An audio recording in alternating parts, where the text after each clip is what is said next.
the different to you, the blue, and to you, the new, and the different to you, the blue, and to you.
How do you do, fellow kids out there on the live stream? Here we go again.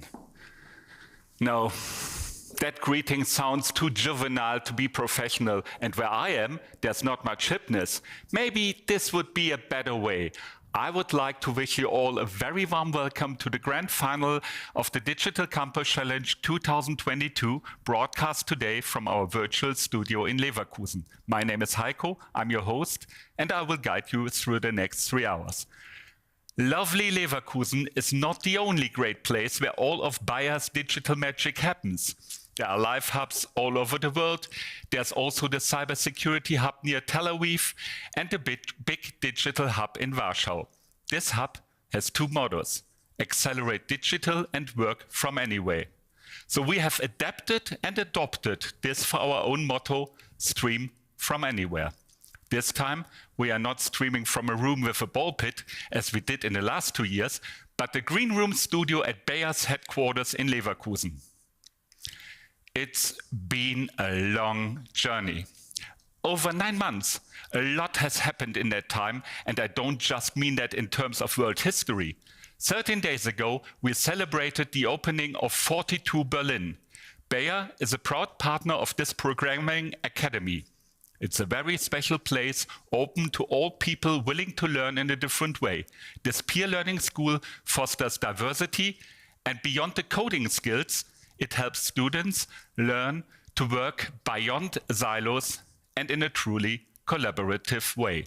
However, this could also be a description of the Digital Campus Challenge. Last year, we finally managed to achieve a balanced gender ratio, and we were able to repeat this year that again. I am very proud of this, very proud. So now, the final has been held 3 times as a live event, and this is the 3rd time in a row it has been a live streaming. But one thing hasn't changed since 2017, however. There is more to innovation than digitalization, but somehow they are intertwined. And digitalization is happening everywhere and affects all of us. Leveraging the power of data and digital technologies is essential to achieving our Bayer vision of health for all, hunger for none. But digital technologies are nothing without the people who bring them to life and turn them into action. We want to empower talented people to improve healthcare and make it more accessible to patients everywhere. And with data-driven farming, we can feed the world. Therefore, we once again ask students from universities all over the world what effects they thought all these new or smart digital technologies would have, and how could they be leveraged in agriculture, healthcare, and IT solutions to improve people's life. For the 6th time in a row, we wanted to hear what you think, and you guys gave really good answers. A big virtual hand to them all.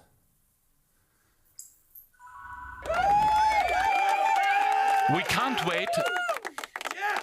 We can't wait for the 4 teams joining us here today virtually to provide an answer to what is still a highly important question: what will Bayer look like in 2032? The 4 teams will present new opportunities and digital technologies to live our vision of health for all, hunger for none. Last year, DCC 21 increased my knowledge of digital health and data-driven farming dramatically. But I'm still excited about how data-driven farming is the key to farming's future and is helping farmers achieve better harvest, and about how automation is enabling the fully automated sale of consumer health products, storing live market and patient data instantly and securely in the cloud. On top of this, good digital health practice generated more than 1/3 of all submissions.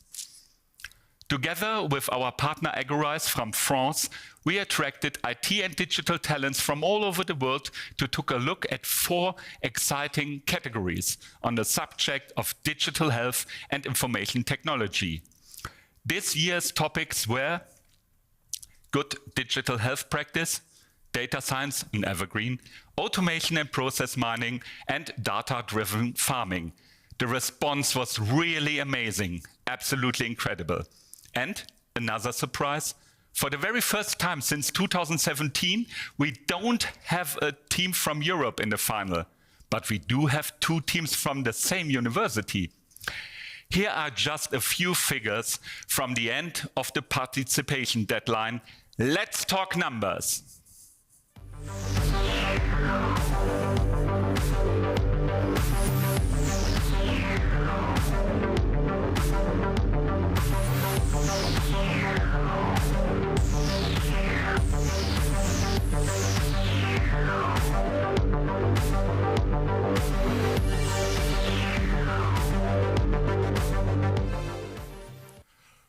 That's quite a lot.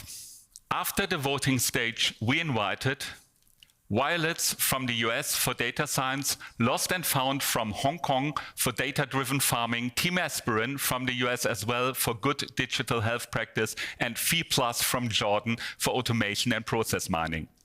We drew the lots at the end of November. This video is still under lock and key, and established this order for the pitches. Beginning the final, our digital icebreaker from 2:30 to 3 o'clock will be Vplus from Jordan. Let's have fun with the video. Team Vplus.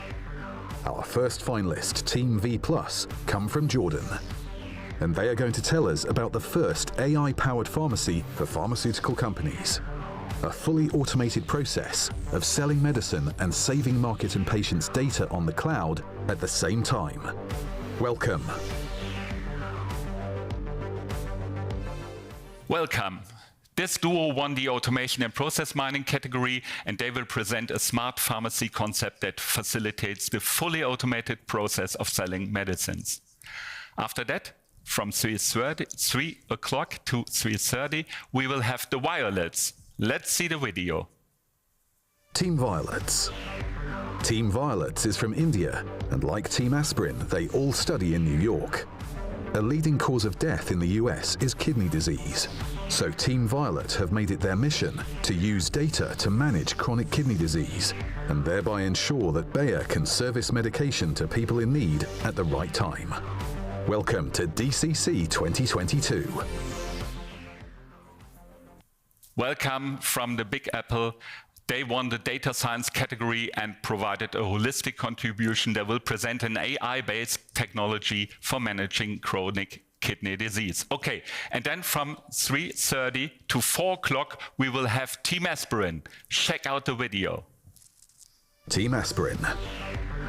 Team Aspirin is from the Republic of China, and all of them are studying in New York. Our eyes are one of the most important organs, and they are one of the most vulnerable organs too. So Team Aspirin is researching on an IoT-based smart glasses system to analyze the real-time eye environment. Have a warm welcome. Yeah, warm welcome to the grand final. They won the preliminary competition in the Good Digital Health Practice category. They will present an IoT-based smart glasses system called iSnap. Like the Violets, this team, Team Aspirin, is from Tandon School of Engineering, New York University. So we have another first. Two teams from the same school. A big round of applause, therefore, has to go to you, Professor Michael Driscoll.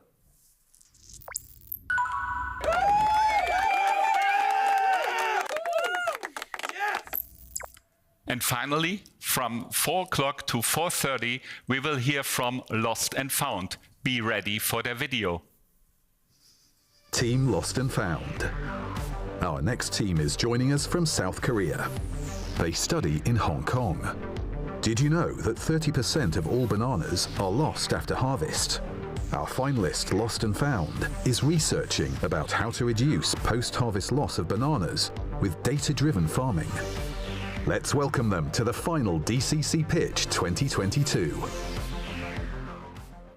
And they won in the data-driven farming section. Their project focuses on minimizing post-harvest loss by using and combining data in a smart way. And then, round about 4:30, we will all vote. At 4:45, we will know who the winner of this grand final is. That was a lot of information. But information is just as important as innovation, and innovation is part of Bayer's DNA. It's of key importance, so we are very happy that Phoong Tang, our head of digital transformation and IT enabling functions, is able to join us for the final pitches. Thanks a million, Phoong. It's a privilege to have you here. In a few moments, she will say a few words of welcome to the candidates and give you a great idea about innovation and talent at Bayer. And that fits in very well with the digital background of the Bayer panel of judges. The 4 finalists presenting their vision of the future today have been selected from a pool of brilliant candidates and tremendous teams by our esteemed panel of judges from all Bayer departments. So every single one of you here today is a winner. But at the end of the day, only one team will make it onto the virtual podium. And the top team of the 320 entries will win a superb trip to a city starting with B like Berlin in 2023. And because of the pandemic, you might meet the PLC 50 hunters from Indonesia, the 2021 winners, while you're there. A quick look back. There's a Polish colleague of mine, Monika Hulczewicz, who symbolizes the evolution of the Digital Campus Challenge since 2017 like no other person. Started 5.5 years ago as a personal marketing or employer branding tool, the DCC has increasingly become a co-creation format, an ideation format, with strong recruiting spin-off effects. Monika took part in the final of the first edition of the Digital Campus Challenge with her team InnoCare in December 2017. In summer 2018, she completed a 6-month internship at our startup incubator G4A. After a short life outside the Bayer universe, she started as a senior product manager in the DigitalHub Warsaw in January 2022. Now, that's what I call a candidate history.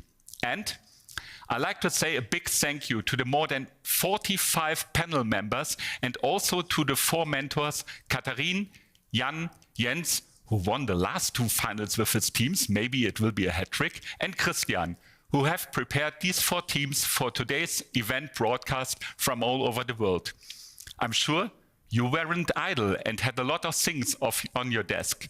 But once again, thank you so much for going the extra mile in these turbulent and crazy times. So if you are an enrolled student and want to participate in the Digital Campus Challenge 2023, all our mentors are experienced Bayer employees who will clarify technical questions, act as sparring partners to bounce ideas off, and prepare dev teams for the final pitch. And last but not least, if you're planning to post on LinkedIn or Instagram about the final pitches, please use the hash DCC22. Let's make it a trending topic. Spread the word. Having said all that, Phoong, thanks a million for your patience. And after the video, the digital stage is all yours. Thank you.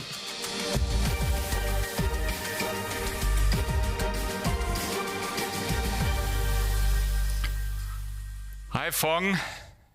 Hi, Heiko. Can you hear me? I can hear you brilliantly. It's a pleasure to have you here. And after waiting so long for my long moderation, just start.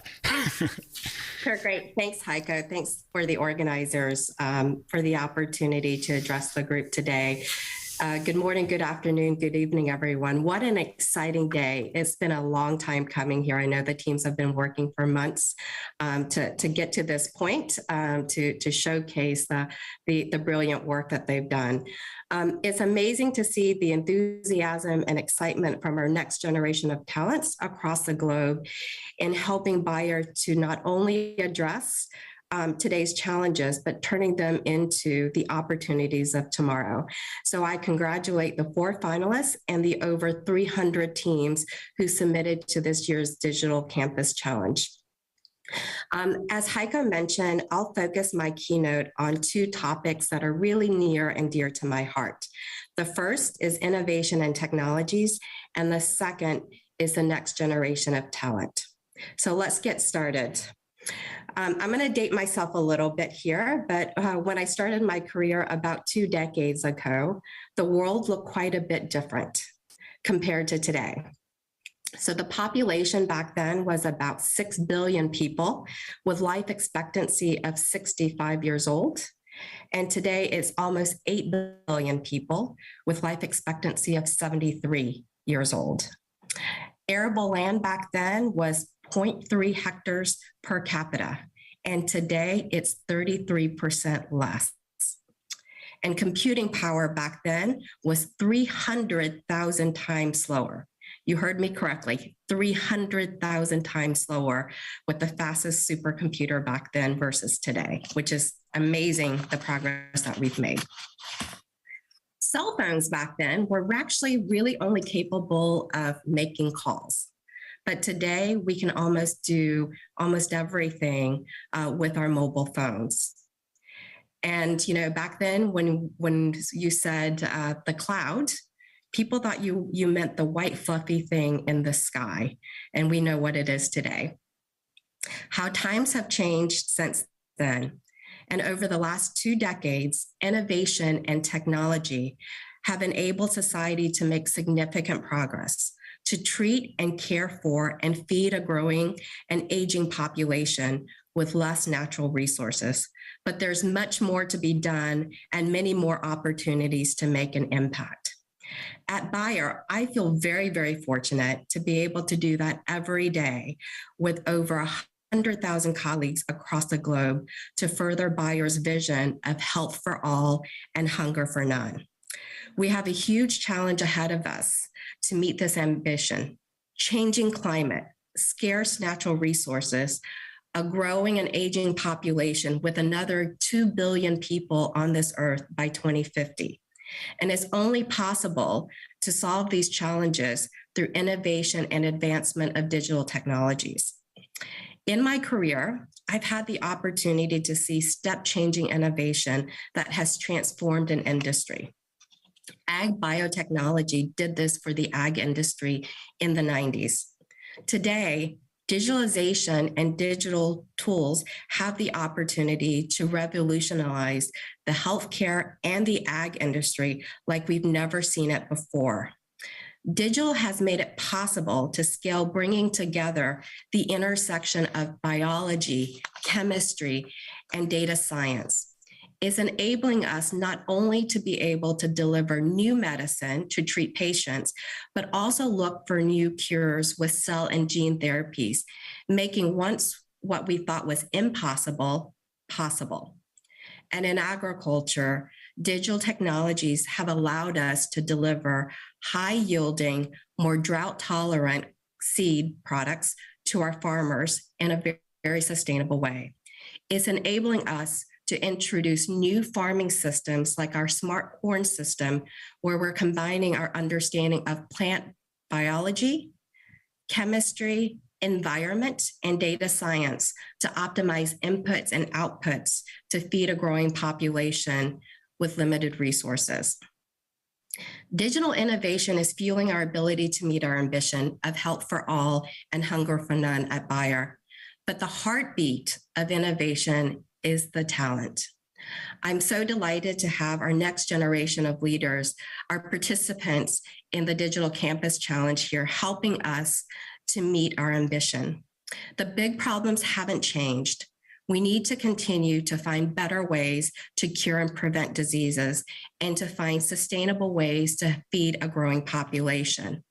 You, our next generation of talents, are vital to helping us do so.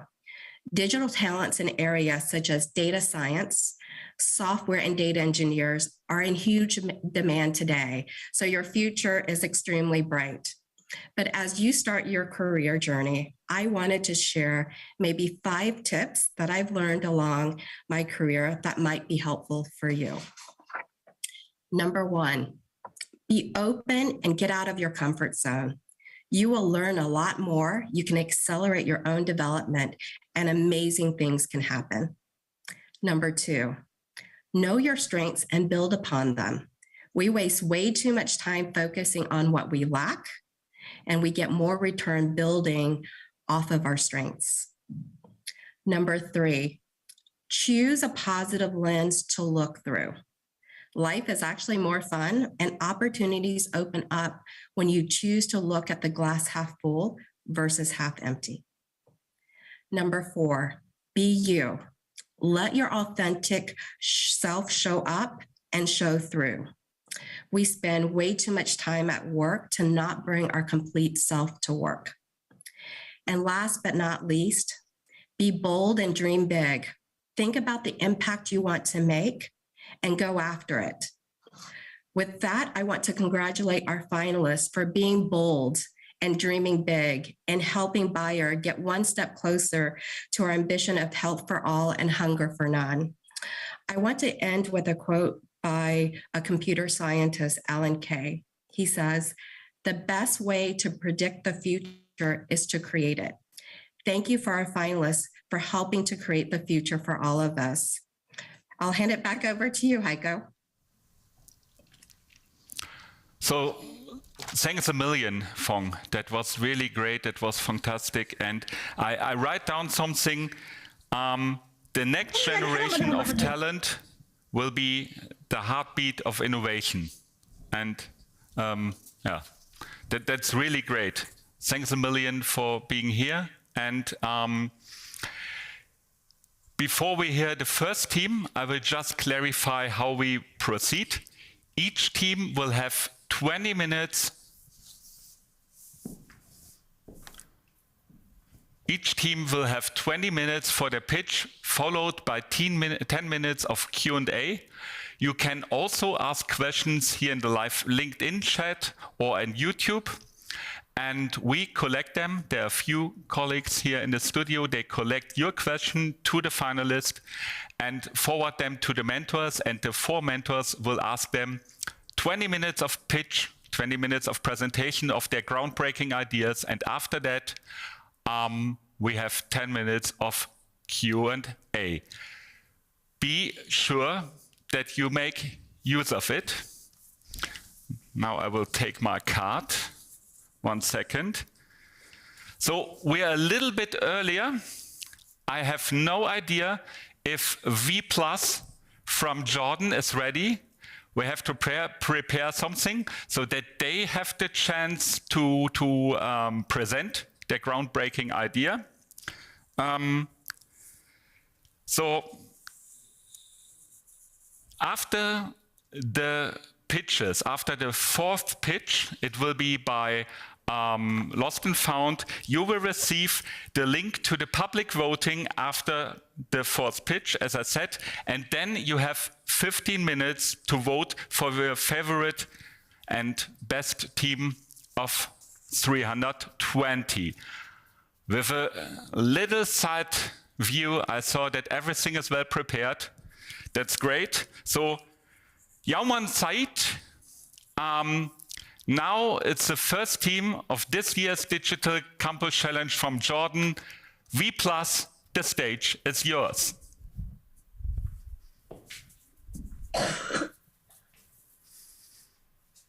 Can you switch the camera?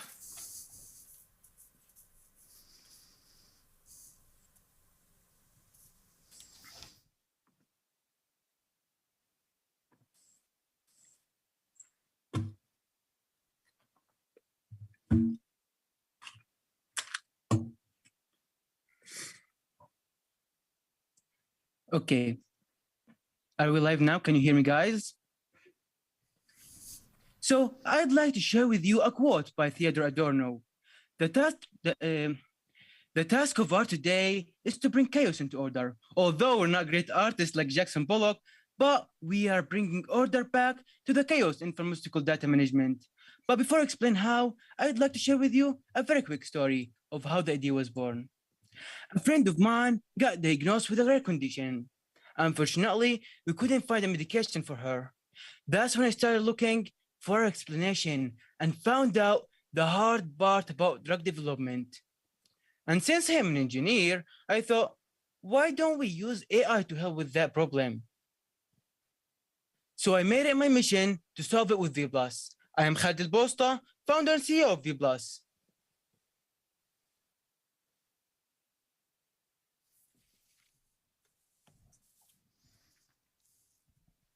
Excuse me, guys. Do you see the sharing screen? I just need to make sure.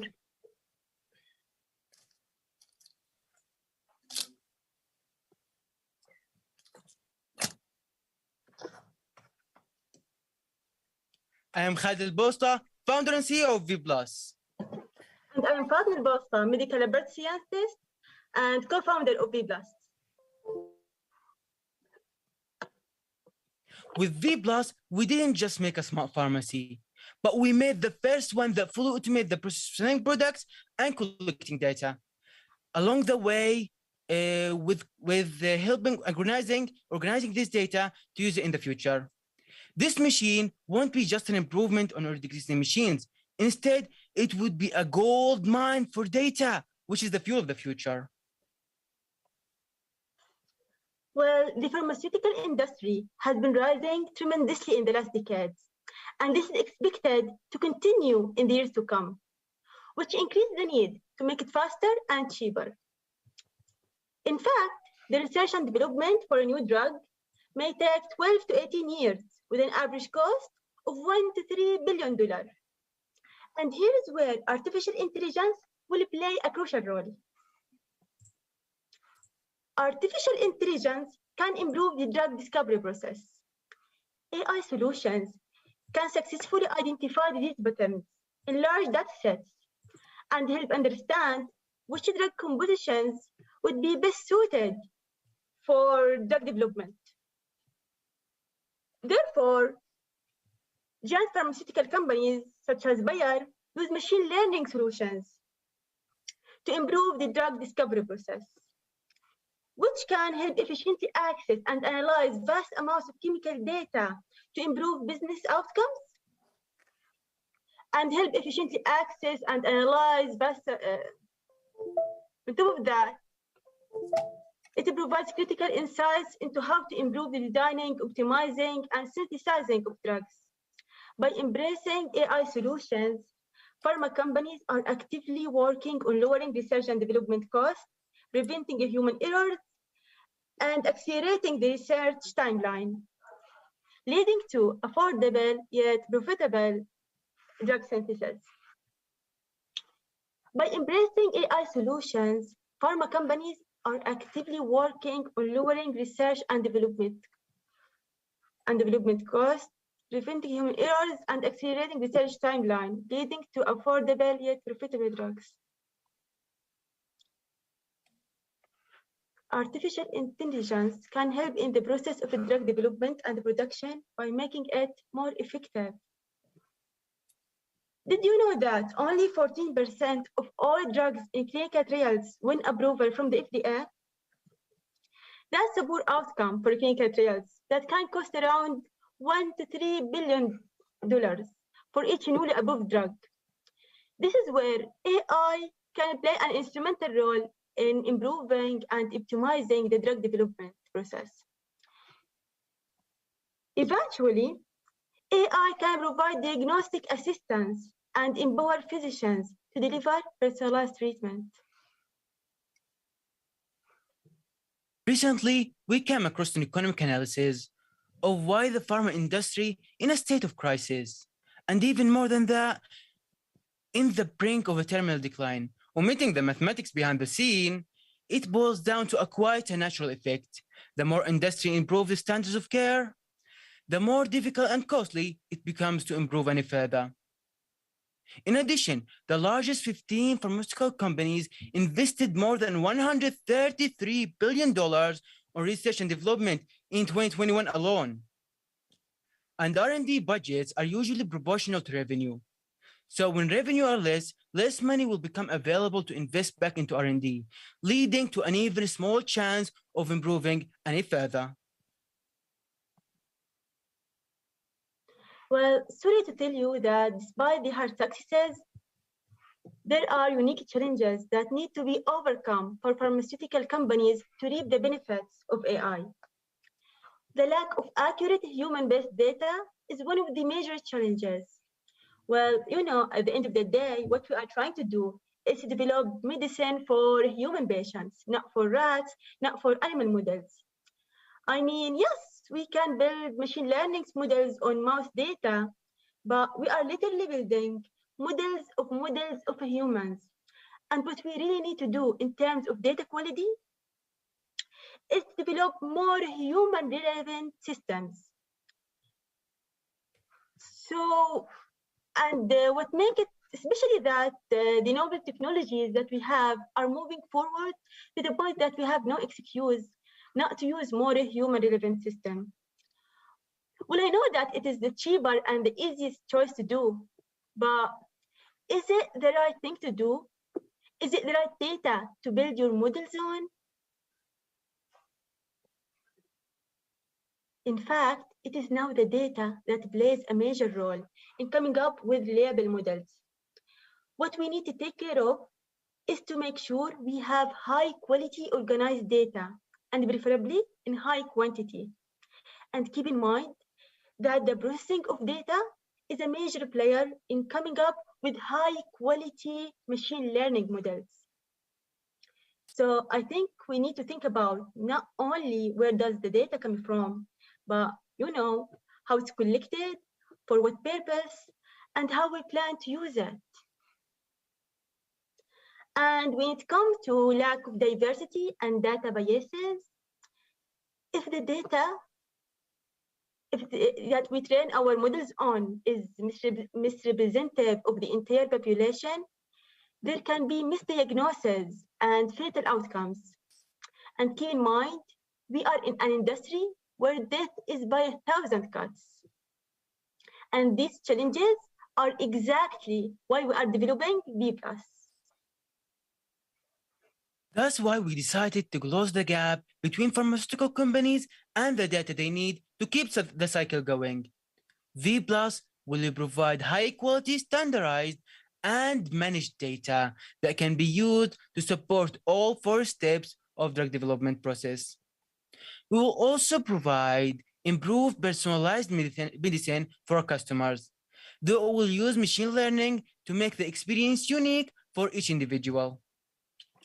Vplus will save pharmaceutical companies years and almost $54 billion in research and development costs every year. And when it comes to machine itself, it can be placed anywhere, from a remote country to inside a hospital or a pharmacy in a big crowded city. And that way, we can ensure to make the experience of buying products easier and personalized, and we can ensure that our data will be diverse and non-biased in drug development. Why to use Vplus? When you first try Vplus, it will have a huge impact on your lifestyle because it's going to be waved into it. Vplus will give you an experience from the future where you will be diagnosed in just a few minutes.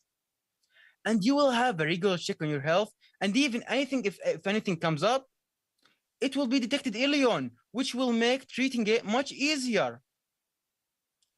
And it will keep track of your daily routine to make you live a healthier and happier life.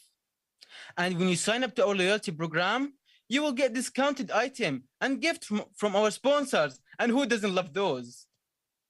And when it comes to long-term benefits, it will help patients find the right clinical studies for them to cure their diseases. And it will keep track of your health along the way.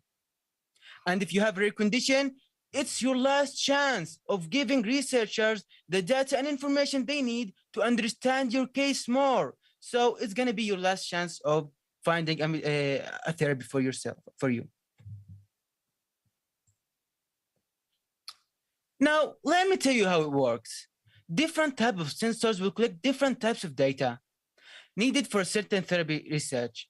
And it would be collected automatically and easily without the need of the customer to do any hard tasks.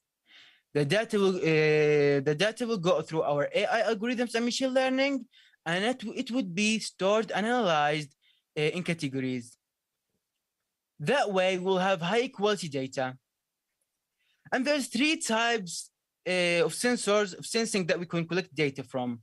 Sensors already existing in the machine, sensors in your pocket, just like your smartphone, and point-of-care sensors. And why we chose to use, for example, phones because, well, it's a business and we need to cut down the cost to make it most profitable. First of all, we have the audio. Not all diseases and symptoms are clear to the naked eye.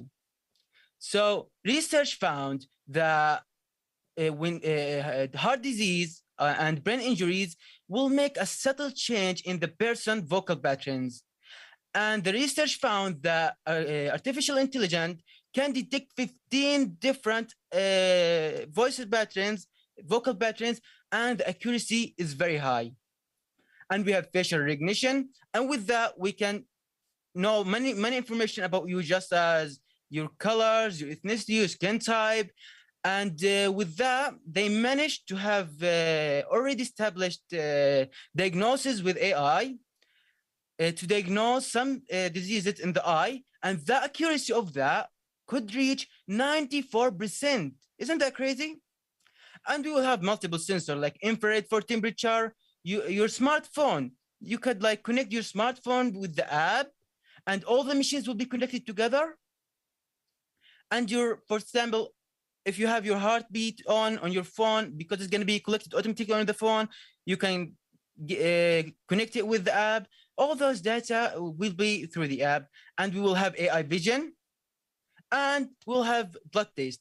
For example, you can just put a drop of blood, and we can get as many data as we can from it, and we will use it to help with research development.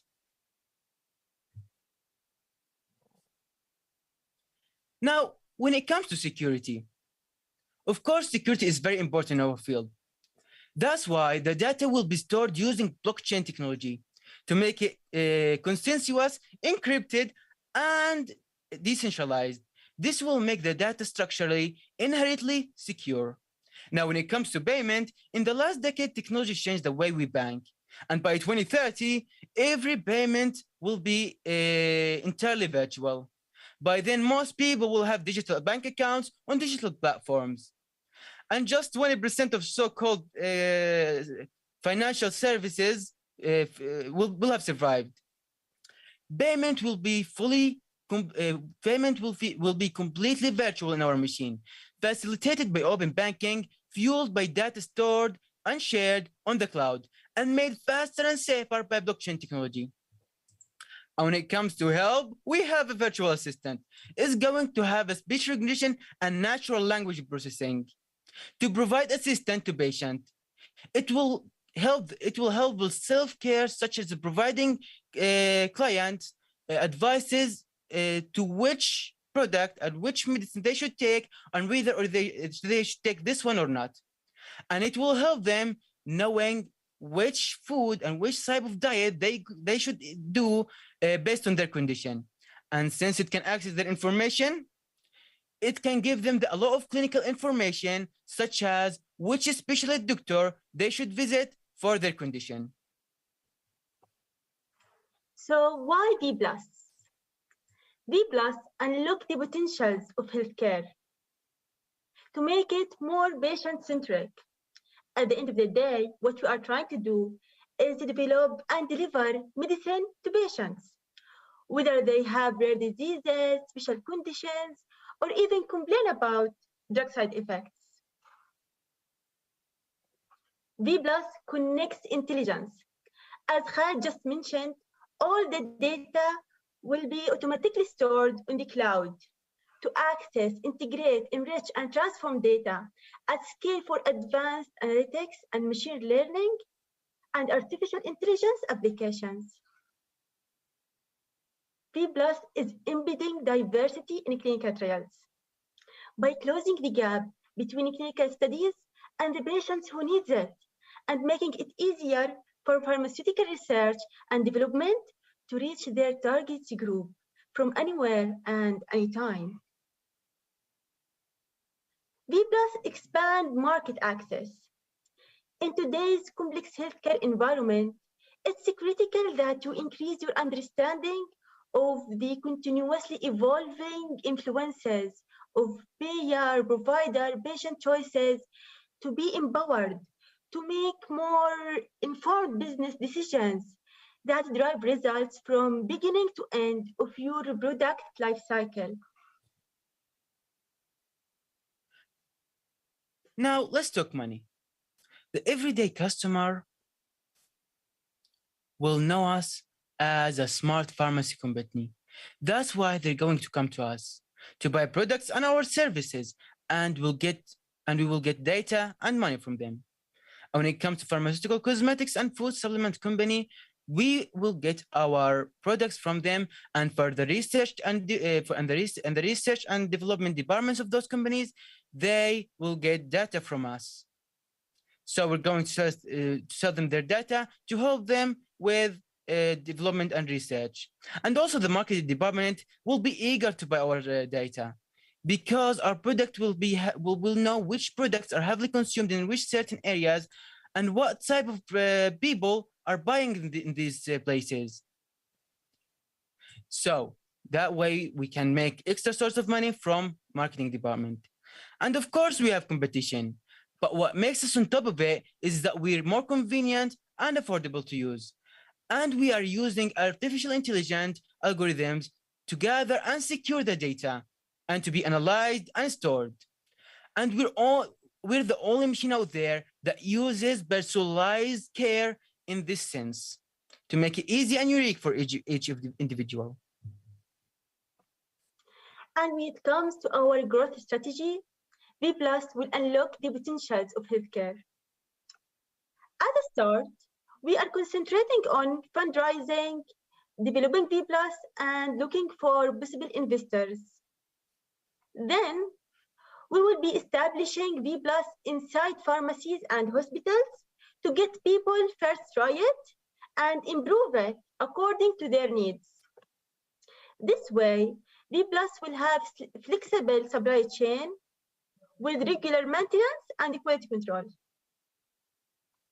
Eventually, we will expand Vplus machines network and get access to extreme areas and reach those who might be excluded in the process of collecting data for drug development. And what we are looking forward to is providing personalized treatment for every client. We believe in this project. There is nothing better than using science for a better life. And with Bayer motto, health for all and hunger for none. Along our journey, we found a lot of support, from winning the Jordanian Entrepreneurship Challenge to representing the idea in GITEC's Global Conference for State-of-the-Art Technology, and winning the first place in IoT and AI Challenge that took place there. And we always wanted to encourage young people to innovate. Therefore, we get interviewed on TV programs to talk about Vplus and empower young people to use science for better life. To use science for better life. So, you might be thinking, why we might be the perfect team for this? Why we might be the perfect team to reinvent farm experience? We know the market.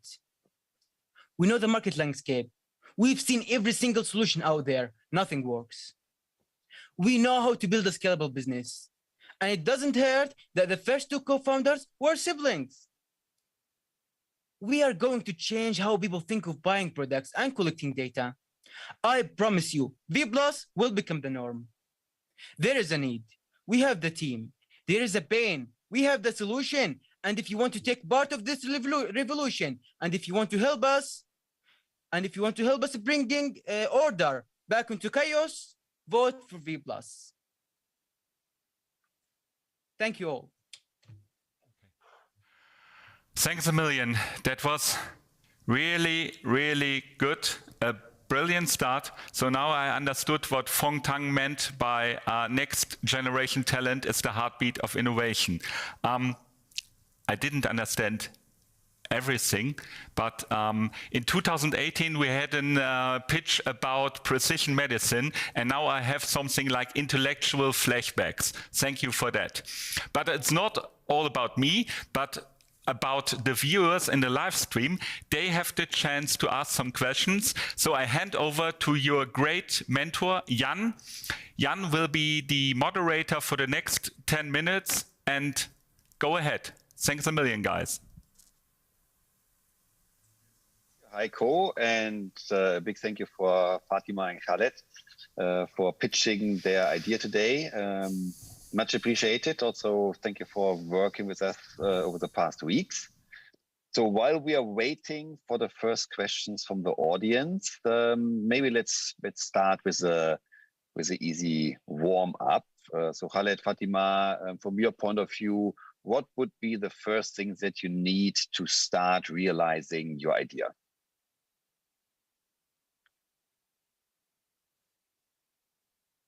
Okay, so our idea started a few years back, and each time with the time it starts developing. No idea is bad from the beginning.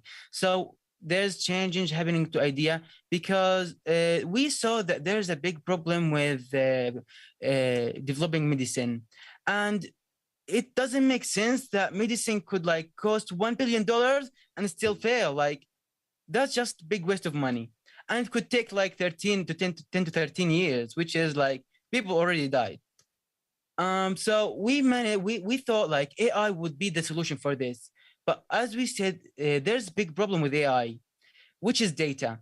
It's not just, of course, you might say we have a lot of data, but the data we've collected through the years, it was not collecting in a way that we can use to train AI, artificial intelligence.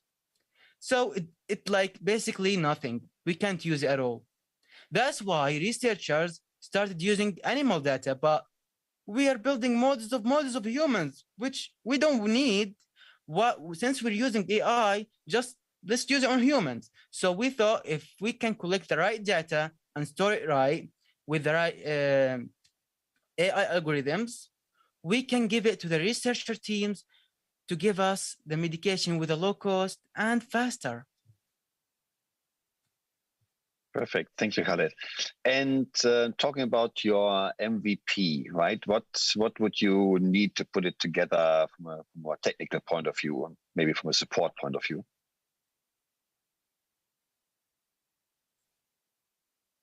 Okay.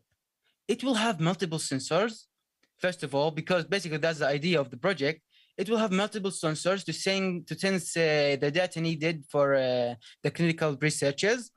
It will have the virtual assistant because it's gonna, if you come to this machine, you want to like know which product is best for you, what should you get, etc. And well, to make people first try it, we're gonna make it like as initially, it's gonna be inside hospitals or pharmacies to make people excited to try it because it's gonna be a futuristic experience. So we want to break the barrier with that. So the MVP, as we said, is we're going to use it inside of those places to make people break the barrier. Perfect. You just mentioned one challenge. So what are the one or two top challenges that you foresee, going down the path, and how would you deal with them? Well, I think the most important challenge is how to get people first try it, since it is fully automated. So what we are thinking about is that at the first stage, we will be establishing Vplus inside hospitals and maybe inside the already existing pharmacies, just to get people trust the Vplus and be flexible with dealing with it.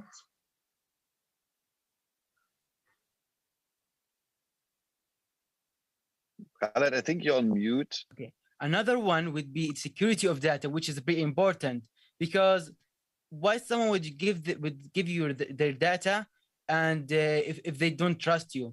So that's why we have blockchain technology nowadays, and that technology is amazing. It can protect highly against cyber attacks, etc. So the data will be stored, encrypted on a cloud. Very good. We're talking a lot about data, also data being the, so to say, the new gold. How are you planning to protect the goals, and how going to protect the data as we talk about patients and people, right? That no harm comes to that.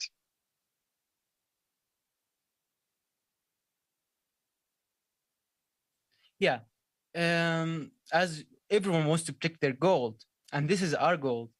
So when data is the goal of the future, that's why there is a big, well, everything is going automated nowadays, right? And data, we have big data nowadays and all this stuff. So a lot of companies are researching this particular problem, and unsurprisingly, there is like breakthroughs with the security data. So that's not going to be a big issue in the future, and in the near future, actually. Thank you. Talking about the users, the patients, utilizing your invention, do you see a difference between generations? For example, would it need more to convince the older generation to use the solution because they might not be so used to using machines and artificial intelligence?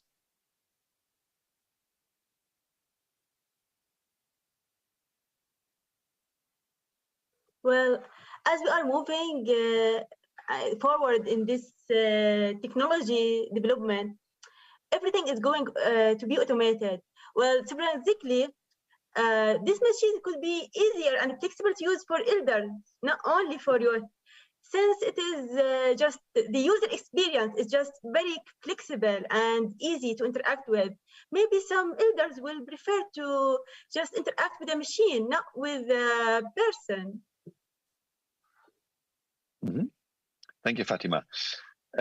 Talking about that interaction, do you see anything in terms of technology which is currently not fully available that need to be invented as part of creating, so to say, your Vplus digital pharmacy? Okay. We are in an era where technology is improving very fast. The technology that was yesterday is now an old technology. So when it comes to the technology part, the technology exists. The problem is that we need to gather it together. We need to connect everything together. And that's what we're trying to do. We're going to use novel technologies to connecting and put it to the good use. So when, let's say you have a smartphone, okay, would it work without a charger? We have to connect the charger with the smartphone so it charges. So we need to connect everything together to make one masterpiece of product. Okay. And in terms of collaboration, right? How would you now see a collaboration between Vplus and a company like Bayer? What would be the essence that you expect, so to say, for your support?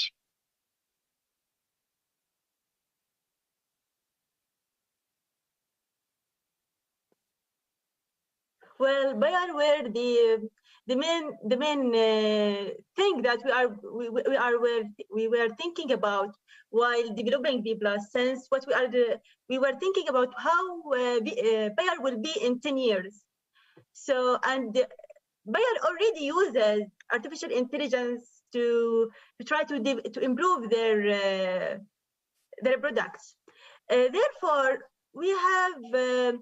we think that our cooperation with Bayer will lead to greater benefits for us, for them, for the humanity.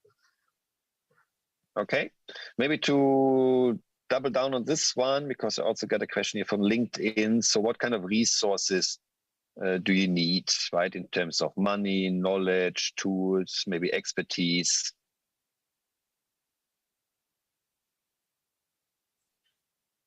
Okay, when it comes to a business and finances, the big problem for startups that makes them die is they don't have money management. But we're glad that our CEO has two master's degree in finance, and he's already working in the AI-driven industry. So we're quite knowledgeable of what we're doing. We have knowledge of the market and what we're planning to do. We have a plan, a 2-year plan, specified when are we going to collect the initial investment, plan growth A, and we have multiple stages for our product. So when it comes to building a scalable business, we have a great team to do that, and we have the expertise. Perfect. Thank you for your questions. I see now, I think the audience is warming up, more questions coming in, but I also got the hint from Heiko that I need to wrap it up because the next team is already, so to say, getting into the starting pit. So from this point of view, I think, thank you very much, Fatima. Thank you very much, Khaled, for your presentation and answering the questions here. And I think with that, Heiko, I pass it back to you. One more question, Heiko says. Oh, sorry, I didn't see the chat. Okay, then I bridged the time for Heiko to prepare the next one. So when we talk about your MVP and we talk about patients, how do you ensure compliance with regulations as patient safety is the highest good here, the highest value? Of course, we wouldn't make a product to help the humanity, but destroy at the same time. Of course not. So patients' privacy is always our priority. Your privacy will be secured, as we said. And when it comes to regulation, it's hard to solve some of it. But we initially, with the MVP, we're going to focus on vitamins. We're going to focus on on the shelf products. So there's not much regulation.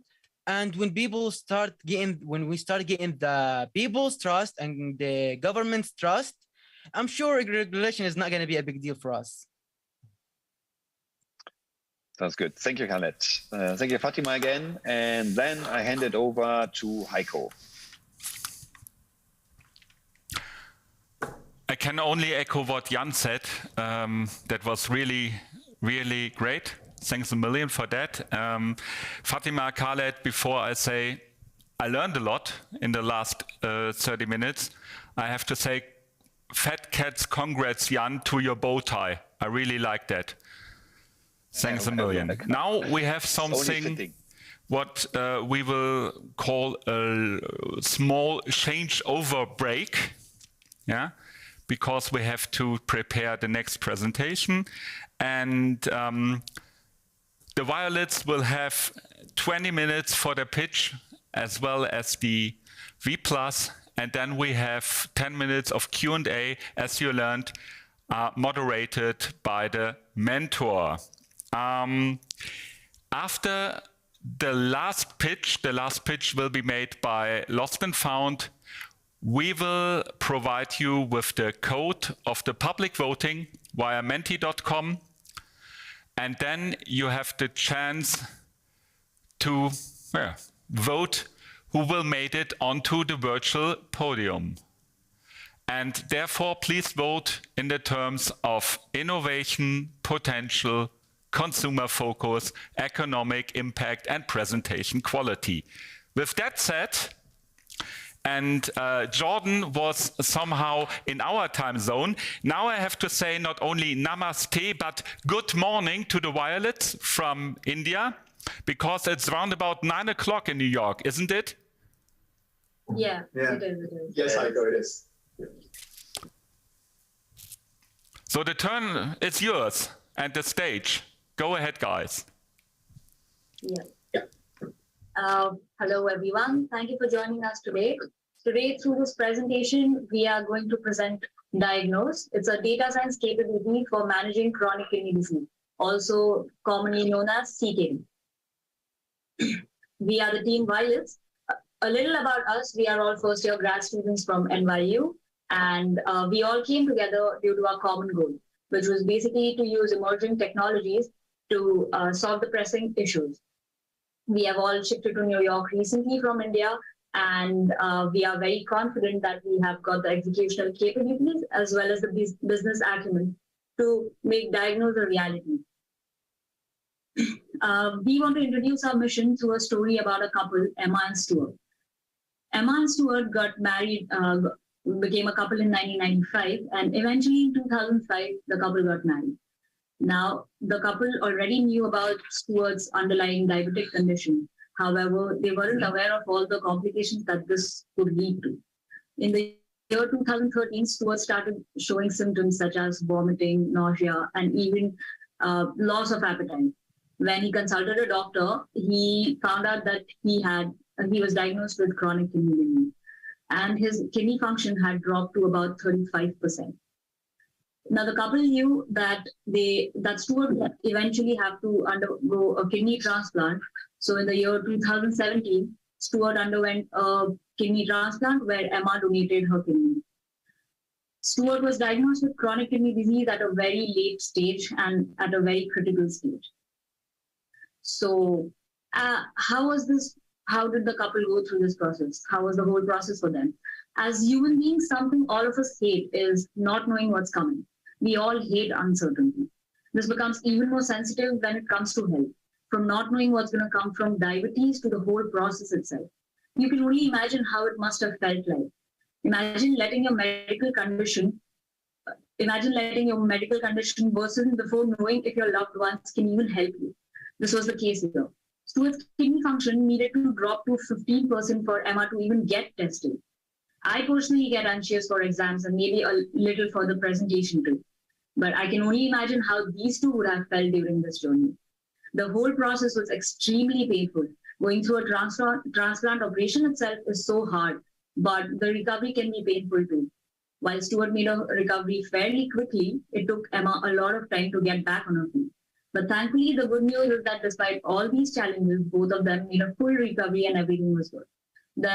Although Stuart was lucky in this case that he had Emma who could donate her kidney, there are a lot of patients out there suffering from chronic kidney disease who cannot find a match or take a long period to find one. So this gets us to our mission. Our aim is to avoid situations like these from arising, where patients get diagnosed with CKD only at a very later stage.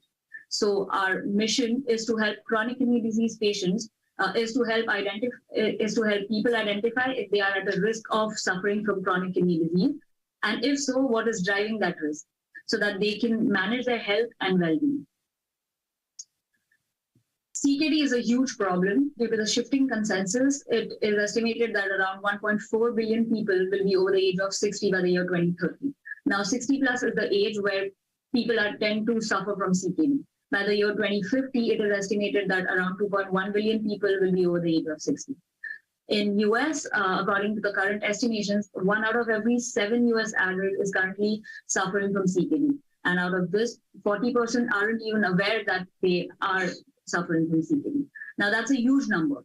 At the same time, the Medicare cost for CKD is also quite high, with around $87.2 billion recorded in 2019. Why couldn't the current system help Stuart get diagnosed earlier? So, if you see on the left-hand side, that's the current state of the system. It has 3 stakeholders. The first stakeholder being the patients, the second being the healthcare providers, the hospitals, and the third being the pharmaceutical companies. In the current system, the patients, when they experience the symptoms, they go to the hospitals. The hospitals, once they understand the requirements, the number of patients being there, they also, they place orders for the medicines. The healthcare providers, the pharmaceutical companies also, on the other hand, reach out to the healthcare providers, understand their requirements, and then provide the medicines to them. So this process has multiple disadvantages. Firstly, for the patients, because they receive late diagnosis, patients only go to the hospitals when they experience severe symptoms. Secondly, for the hospitals, because they experience overcrowding and there's a lack of sufficient medical equipment, as we have experienced during the COVID times. And thirdly, for pharmaceutical companies, because pharmaceutical companies don't really know when they need to provide the hospitals with the equipment and the medicines, they're unable to provide the drugs to the patients at the correct time. On the right hand, if you see, that is the ideal future state. In this system, it's a closed loop system in which all the stakeholders share information between them. On the first hand, we can see the fact that the patients can now do a self-diagnosis using an application. They can receive a risk score of how critical they are, and then they can approach to the hospital and receive the diagnosis. On the other hand, you can see the fact that the pharmaceutical companies like Bayer can also reach out to the hospitals once they have the data of the patients, and they can cater to these patients properly. They know they know what to say to the healthcare providers, and they can help them place orders for inventory. And lastly, the fact that for hospitals and healthcare providers, it eases out the operations. So this is basically the 10-year challenge. This is what is preventing us. The fact that there's we need early diagnosis, we need access to medication, and there's a shortage of essential resources. And we are going to solve it using data science and digitalization. We plan to bridge the gap. So now that we have looked at the problem, we have discussed the problem, we know what we need to solve. What is the solution? How will we bridge the gap between the current and ideal systems? We are proposing a digital solution that will utilize the power of data to help and manage chronic kidney disease. How can Bayer help people like Emma and Stuart? A mobile application that works as a self-assessment tool. The app will ask the user to enter the information like age, sex, smoking habits, and more, which we count as variables that help the algorithm decide how likely the user is to have CKD in the future. Alongside that, which is probably the most important feature of the application, a call to action message, which will tell the user if they should visit a doctor and get tested. It will help with the diagnosis process. It will also display some major risk factors to the user, like smoking levels, BMI, diabetes, hypertension, and so forth as applicable. According to the major risk factors, the app will recommend lifestyle changes to help the patients prolong their life. The HCP version of the application will have an estimated survival analysis, which will help the HCP in scheduling and prioritizing. This will help with inventory management of the drug supplies. For our next iteration, we have planned an internal application to help Bayer identify how many patients are under respective HCPs. The insights from the model can also be integrated into Bayer's existing CRM systems to enable easy follow-ups and actions like planning meetings and assess the demand for the CKD drug in India. So how can we make Bayer diagnosis real? We have a lot of real-world data out there to use to be able to build a model. There's demographics and clinical parameters which we can use, and we can build this into a real-world ML algorithm. We can use an ML engine that comprises of a diagnosis model and a survival model in order to be able to help patients and be able to diagnose them whether they have chronic kidney disease or not. We can gain insights using data in our ML engine to be able to diagnose, to be able to assess risk factors and survival time for these patients. We can also use connected devices from the permission of these patients to be able to monitor their data and be able to guide them in the future and to be able to run analysis for other applications that Bayer might have in the future. How can data science help in diagnosing CKD at earlier stages? The diagnosis model, as mentioned earlier, runs on a random forest, and it is used to predict the likelihood of a patient actually suffering from CKD. To understand random forest, I'm going to give you a demo. Let's say a particular patient is at an age of greater than 65? If the actual answer is no, our model will go towards N, and then we would check his blood glucose level. Let's say the model asks whether his blood glucose level is greater than 125. If that's a yes, the next logical question, according to the model in this case, is he a smoker? Let's say that's a yes too. In this particular demo, we have reached the last node of our model, and the probability of this particular patient having chronic kidney disease is 0.84. This is just a demonstration, and our actual model, which will have multiple such trees, and will be able to tell us whether this particular patient has CKD with a probability using an average of all these trees. How can data science help in understanding the risk factors and severity? For this, we'll use a survival model, which works on Cox proportional hazards regression, and it is used to determine the key risk factors and the time left for complete kidney failure. This is a very mathematical model. So in order to explain this in a much simpler way, I'm going to use a graph. As you can see in this graph, this shows two patients which are exactly the same with one key difference. One of them is a smoker and one of them is a non-smoker. As you can see, the difference between these two is mathematically of beta 0.2. This means that there's a 20% decrease in survival probability at a given point of time between these two people. So this model can tell us that a risk factor like smoking can decrease your survival probability by 20%. Yeah. So now that we've gone through what the challenge is with the existing system and also the solution in depth, let's try and understand what does all of this mean for Bayer's existing pharmaceutical business. So we've got an action plan that Bayer needs to take in order to, capitalize on the solution that we're building.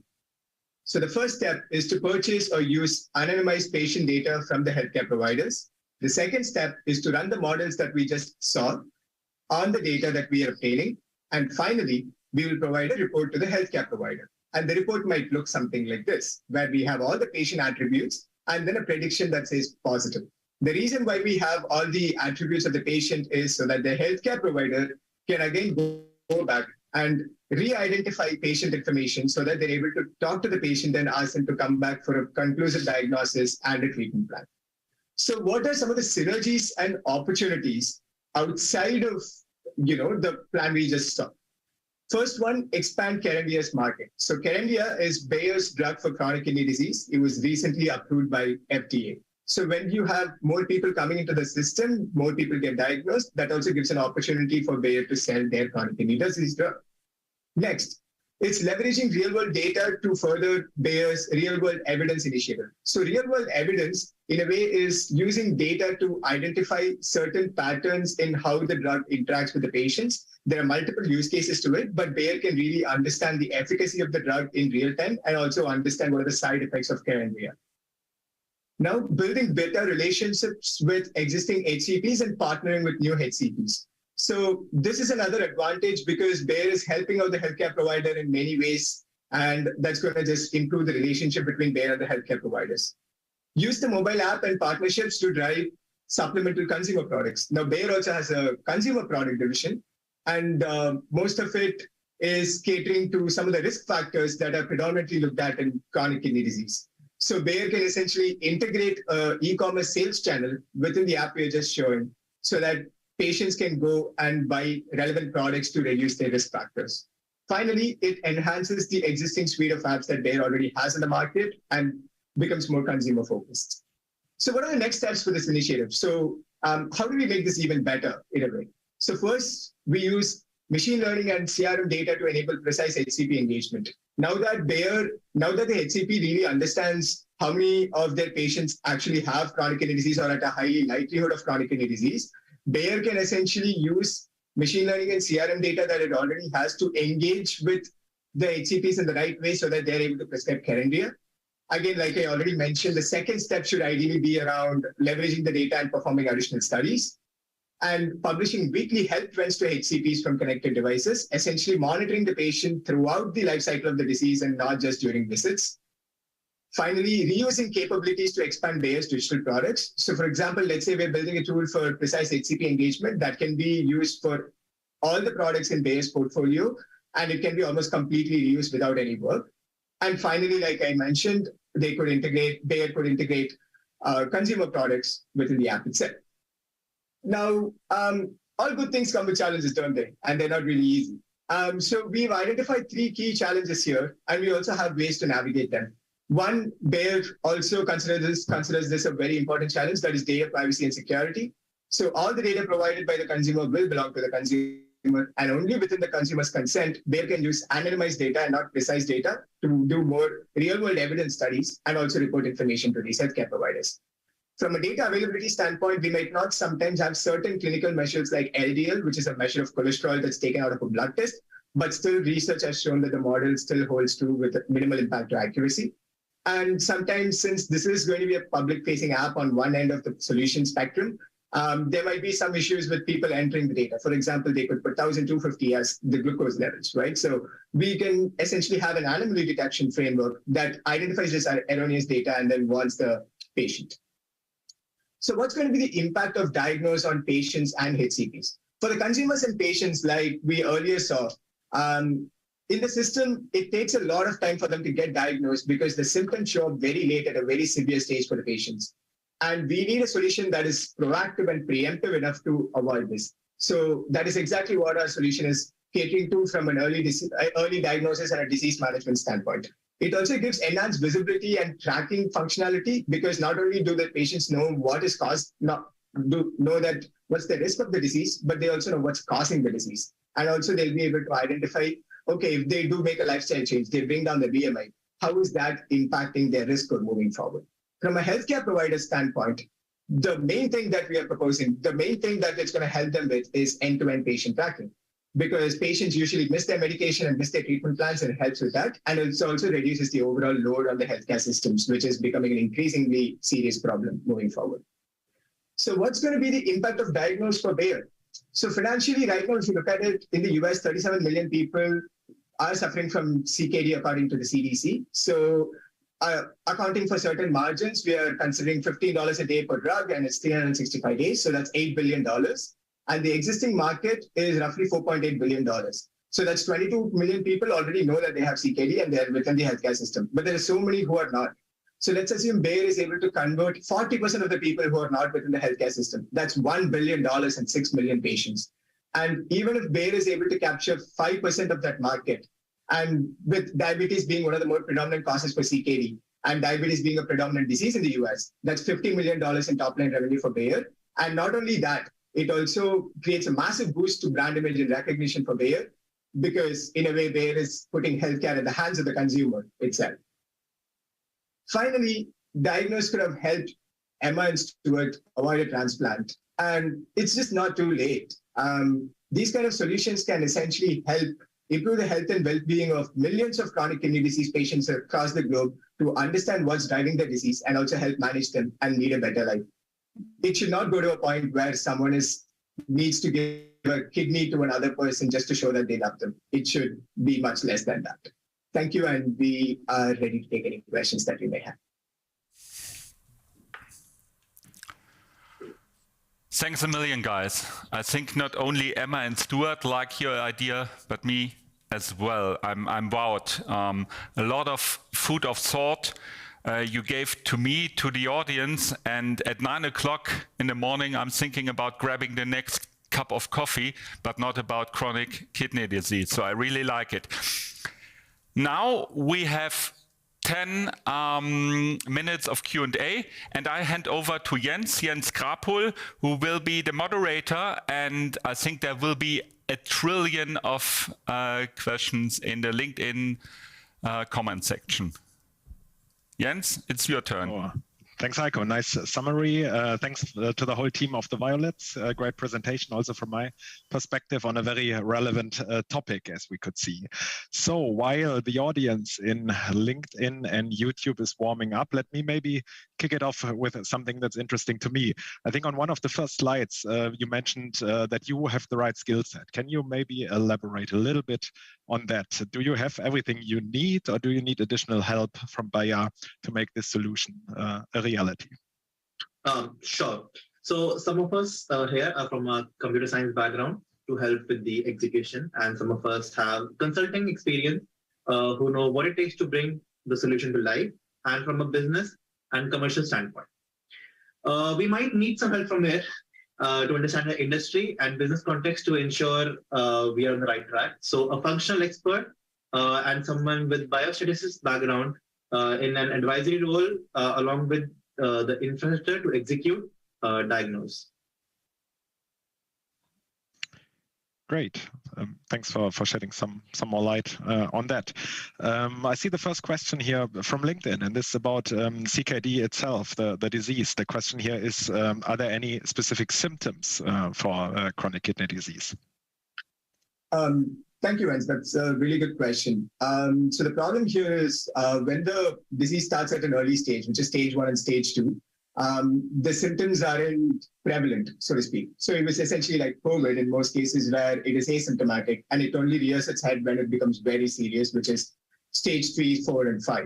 So some of the symptoms in stage 3, 4, and 5 are, nausea, tiredness, some of these symptoms that could easily be confused with one over the other. That's why it's really important to monitor these risk factors, and that's why it's not only necessary to understand that someone has a disease, but also understand what is driving that disease. Great, thanks for that. So you're an incumbent here in the category data science, yeah? And in one of the slides, I remember you went a bit deeper on the models that you're proposing here. Can you maybe shed some more lights on this? Is there a specific reason why you use the models that you proposed? Yeah, sure, Jens. So there are two models that we're using. One is the diagnosis model, where we're using a model called random forest. Random forest is typically considered to give good results from an accuracy standpoint, because as you saw the structure, right? So you're going to have thousands of trees that give several results. So it is more likely to be accurate than not. And that's why we've chosen random forest. But on the other hand, to really understand what is driving the result of the disease, which is the likelihood of chronic kidney disease, we are using a Cox proportional hazards regression model. And it is typically widely accepted in the biostatistics community and also within the pharmaceutical industry. So it's sort of like a gold standard in a way. And this is the reason why we're using these two models. And a part of it is also bound in academic research. Great. I see one more question here. What would actually be your favorite laboratory feature to implement into the model? The favorite laboratory feature, I'm not really sure we do have a favorite. Yes, we have a favorite to incorporate. I think maybe using the cholesterol levels might be interesting, but in academic research, what we've seen, like we already spoke about it in challenges, is the fact that it does not have a significant impact on accuracy, like somewhere between 2 to 3% was the impact on accuracy. So it might be interesting to look at LDL, but just to do an add-on to that, what I think might be interesting is using connected devices. Now that we have FDA-approved smart devices like the Apple Watch tracking a lot of information, that enables more precise and more effective medicines in a way, right? Because right now what Bayer will have is all the patient information and the risk factors that are derived from this patient information. Now imagine having this connected devices and having more information. For example, how does Canada impact sleep cycles? Like that could be an additional study that Bayer could do. So the possibilities sort of expand and become endless with connected devices. So we're more excited as to how that might pan out in the future than, a clinical parameter. Yeah, not just that, what this also does is it builds a great pilot for Bayer when it comes to data science and other technologies as such. So using the information that we're getting from this application, we can build many more applications to treat many other diseases, and all the data we're getting and all the information can be really useful later on as well. That's true. Yeah, I see another question here in LinkedIn actually, and you had this one slide at the end on the roadmap and next steps. Can you tell us how much time it would take to build what you're proposing here? Right. So we had the next initiatives, but to focus on the primary solution, which is to build the app and build the diagnosis model, we expect somewhere between 3 months for the initial pilot. So that would include data gathering, data cleaning, making sure we got all the data, and then building the model and also testing the accuracy of the model. So all of this we expect to be done in the first 3 months as part of the first MVP. And then we build on, like we already saw, we have multiple other add-on steps to our main solution. So we can build on that as we go along the line. But the main solution, 3 months is what we expect. Yeah, that's great. We want to move quick and need to move quick here with these topics. One more question to the Team Violets that I'm seeing here. During the prediction, will it be possible to consider the pre-existing medical conditions of the patient and make record of them for the diagnosis? Yeah, that's a great question. In fact, pre-existing medical conditions is one of the more important factors that we're considering. So in the random forest explanation that we just showed, it was sort of a demo to understand how the model in itself works. So that might not be what necessarily the model will have. It's going to be a combination of every feature you probably just saw in one of the data slides where we were talking about pre-existing medical history, some other demographic information, clinical parameters, and etc. So yes, definitely pre-existing medical condition is one of the more important factors. Like we said, diabetes is one of the more key driving factors for chronic kidney disease as well. And the interesting thing is, as the model grows, as more data comes in from different patients and for a particular patient on multiple tests, the model grows itself and it is able to understand how different diseases or ailments might be affecting a particular patient and be able to help him in a much better way. Great. Yeah, looking at the time, I guess we have the chance for one or two more questions. Other than this, if not, Heiko will stop me. The audience is really warming up. The questions are coming in hot. There's one from YouTube. What financial assistance would you require? I guess that's a question to the financials to kick this off. Yeah? Any considerations on your side on that? Sorry, Jens, we didn't catch the question exactly. So how much financial assistance we need? To be honest, just to implement this, we might need some financial assistance to gather the data if Bayer already doesn't have it. But more often than not, I think Bayer might have the information that is there. So there might be some financial help needed to procure the data and also build the infrastructure, so the technical infrastructure to host the application and also to run the models. But apart from that, there is not a huge amount of capital or fixed cost that is required to execute this project in a way. So it's going to be a low cost, high value, very quick prototype in a way. So if it's a win, it's going to be a big win. Yeah. Great. Yeah, thanks a lot, dear Team Violets. Let me see at this point in time. I do not see more questions. Thanks a lot for answering all of them. I think this helped us to really see, you put a lot of thought to this and very exciting presentation. Thanks a lot. And with that, I say thank you one more time to the Team Violets and throw the curveball back to Heiko. Thank you. Thank you. Thank you for joining us. I got it, Jens. And Team Violets, I saw that you like stickers on your computers. If you want to have one of the DigitalHub Warsaw, just let me know. I will ship some to you. Even this competition is called the Digital Campus Challenge. I'm quite analog here on the desk, but there are so much very good thoughts and ideas, and I have to note them really analogically. Now we have a short changeover break for the next team. The next team will be Team Aspirin from China, but studying in New York as well. They won the Good Digital Health Practice. And it's very early in the morning as well. I think you're coming with a few windows and not sitting at one window, so that makes life very complicating for us. So give us 30 seconds or more, and I will practice my only word in Mandarin. It's ni hao. Hi, guys. Hi. And I now see the great thump by the guys in the studio, so this means I will be on mute and the stage is yours. Have fun. Thank you so much. Welcome to everyone who joined us today. Our team, Team Aspirin, would like to introduce you iSnap. It's the next generation vision health monitoring glasses. Many of us may hear about eye disorder, such as macular degeneration and glaucoma. With high prevalence of these chronic disorders, many people often know someone who suffers from the symptoms. People may know the inconvenience of eye conditions, but do you really know what the world looks like in their view? When we are enjoying the beautiful view of this mountain, early-stage macular degeneration patients can only see through the blurry grayness of the fog.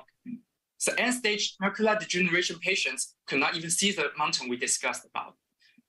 When we are viewing this charming sunset, early glaucoma patients will feel the dusk sooner. End-stage glaucoma patients can only see 1/3 of the world that an ordinary person can see. Next, I will let Ethan to introduce our industry background. Thank you, Howard. Before we introduce our products, we would like to show you some interesting data and the market background. Well, about 2 billion people suffer from eye diseases, which is 1/4 of the world's population. In other words, that means 1 out of 4 people have eye issues. But it's worth saying that with today's medical technology, almost 1 billion of these people who get eye diseases could be treated or even prevented, which means these people can be protected from eye problems if they prevent in advance or get timely treatment. So of these 1 billion patients, they suffer from the different types of eye diseases. The largest percentage is unreserved presbyopia, 80.12%, followed by 12 from unreserved refractive errors, 6.32% from cataracts, then glaucoma, corneal opacity, diabetic retina, and the trachoma in order. Next, let's take a look at what the US data shows. In the United States, eye diseases is the 5th largest direct medical cost of chronic disease, with a cost of approximately $139 billion. This is an impressive number that indirectly reflects there is still much space for improvement in our current medical technology.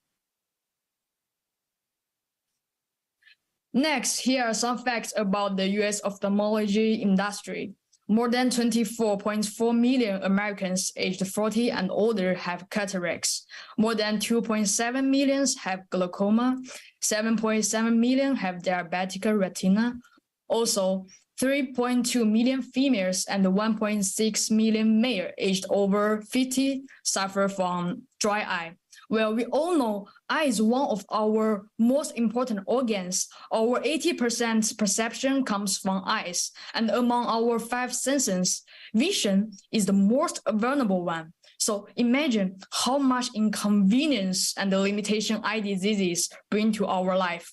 With the development of technology and the prevalence of electronic products, eye diseases will also be the most important issue that people need to focus on in the future. So next, my group member Qingbo will introduce our product. Okay, thanks, Ethan. First, let's watch a short video to get an overview of our product. iSnap is an AI-based IoT product created for real-time monitoring and prevention of eye diseases. By combining 3 portable sensors on the frame, iSnap can generate accurate and customized eye environment variance results covering the 29 billion worth eye care market. This sensor utilizes embedded retinal imaging technology which can detect and prevent retinal-related diseases, including macular degeneration, by acquiring fundus images of the retina.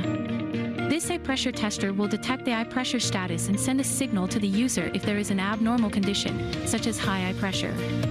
With this embedded temperature and humidity sensor, users can easily check the status of their eyes and provide real-time eye potential risk for them. This app will store and analyze the sensory data collected from the glasses. It functions as a reminder when a data exception occurs. The stored data can be used for ophthalmologist reference. We hope you like the idea of iSnap, and please visit the PowerPoint for more insights. Well, the video gives us the first brief introduction, and here are more details. As we all know, ophthalmology is a highly instrument-dependent discipline, where traditional fundus examinations are complicated and require a high degree of cooperation between the patient and the ophthalmologist. Our product aims to achieve a 24-hour, 7-day test by combining different sensors and micro devices to obtain sufficient eye information for calculation interpretation and diagnosis. First, in the upper part of the frame, we intend to embed the fundus camera equipped with confocal laser technology to capture clear fundus pictures. And the principle is to scan the retina point by point through laser scanning, while the acquisition system performs single point image acquisition. When the entire retinal scanning technique is completed, the acquisition system obtains the complete retinal image. And this fundus camera can take fundus resolution and imaging depth to a new level. In addition, this camera can quickly and easily adjust the working distance between the camera body and our eyes with high precision, thus ensuring image quality. And second, we will install temperature and humidity sensors in the middle part of frame, connect them to the microcontrollers installed in the glasses lights, and then connect them to the app. And this allows for real-time monitoring of eye temperature and humidity, as well as timely alerts. And finally, a contactless tonometer. Intraocular pressure, also called IOP, is one of the most critical indicators for ophthalmic testing. And a high IOP is one of the symptoms of many ophthalmic diseases. However, for tolerance of the optic nerve to IOP, there are individual differences, and high eye pressure cannot be felt completely by oneself. For many people, eye pressure rises slowly, and sufficient adaptation time make it difficult for patients to detect abnormal conditions. And therefore, a device that can monitor eye pressure in real time is so necessary. And with current technology, measuring IOP requires generating airflow through a generator device and then collecting the eye pressure reflected from the eye through a pressure sensor to come out with the IOP finally. Therefore, we intend to install an airflow emitter and the pressure sensors on the left and the right part of frame, but eventually we would like to eliminate the emitters and use a single device for IOP measurement. Well, there are a lot of devices to be embedded, and to ensure product quality and a good user experience, we want to use graphene fibers in our product to make the glasses durable and light. Graphene is the thinnest and the hardest nanomaterial known so far, and the glasses made of this material also have other characteristics. Like first, it has the low resistivity, which ensures the good operation and electronic devices in the frame and the product's wireless charging efficiency. In addition, graphene also has the good thermal conductivity and the defogging function, which will further improve the user's experience. Okay, so let me introduce the interaction between the apps and the glass frame. So we collect the sensor data from the 3 sensors in the glass frame. This raw data will be transmitted to the cloud database. We make our cloud computing as our database carrier because we will input all of the AI algorithm into the cloud, and all data computing and AI diagnosis technology will be done in the cloud. Regarding the database, at the initial stage, we need to collect the medical history from the ophthalmologist clinics and experiment. Later, we will upload our experiment data to the cloud database. By combining both database and further data collection, we will develop a database and diagnosis system more accurately and precisely. The reason why we are using the AI algorithm and the cloud storage is to reduce the artificial risk of the data leakage. Also, iSnap carries the data privacy issue. It will apply the platform encryption algorithm to protect the data security. Only by being admitted by the user, this data will be transferred to the ophthalmologist and the third-party organization. The current AI algorithm, including the machine learning and the deep learning algorithm, can achieve over 82% diagnosis accuracy in glaucomas. The current research results came from some glaucoma's hemisphere test and the pattern standard deviation. AI algorithm has been investigated and developed for the automate glaucoma detection that can quickly process the retained image and accurately detect the glaucoma damage on the pathologist test compared to the conventional method. Also, the current AI algorithm can be used for the diagnosis and grading cataract. So to sum up, the technology part of the AI algorithm is practical and feasible in the future. We are going to have 4 functions in our app. The first is to analyze the data captured by the glasses. The second is to automatically store data for further data analysis and for the ophthalmologist's reference. The third is to suggest some treatment for the user. And the last one is to remind the user to take action, such as like to take the eye drop when it detects the unhealthy eye environment data. Let's Tianqi continue. And then I will talk about the business model. We seek cooperation with 2 parties, including research companies and ophthalmologists. Research companies will be our partners to develop our ecosystem and provide better solutions.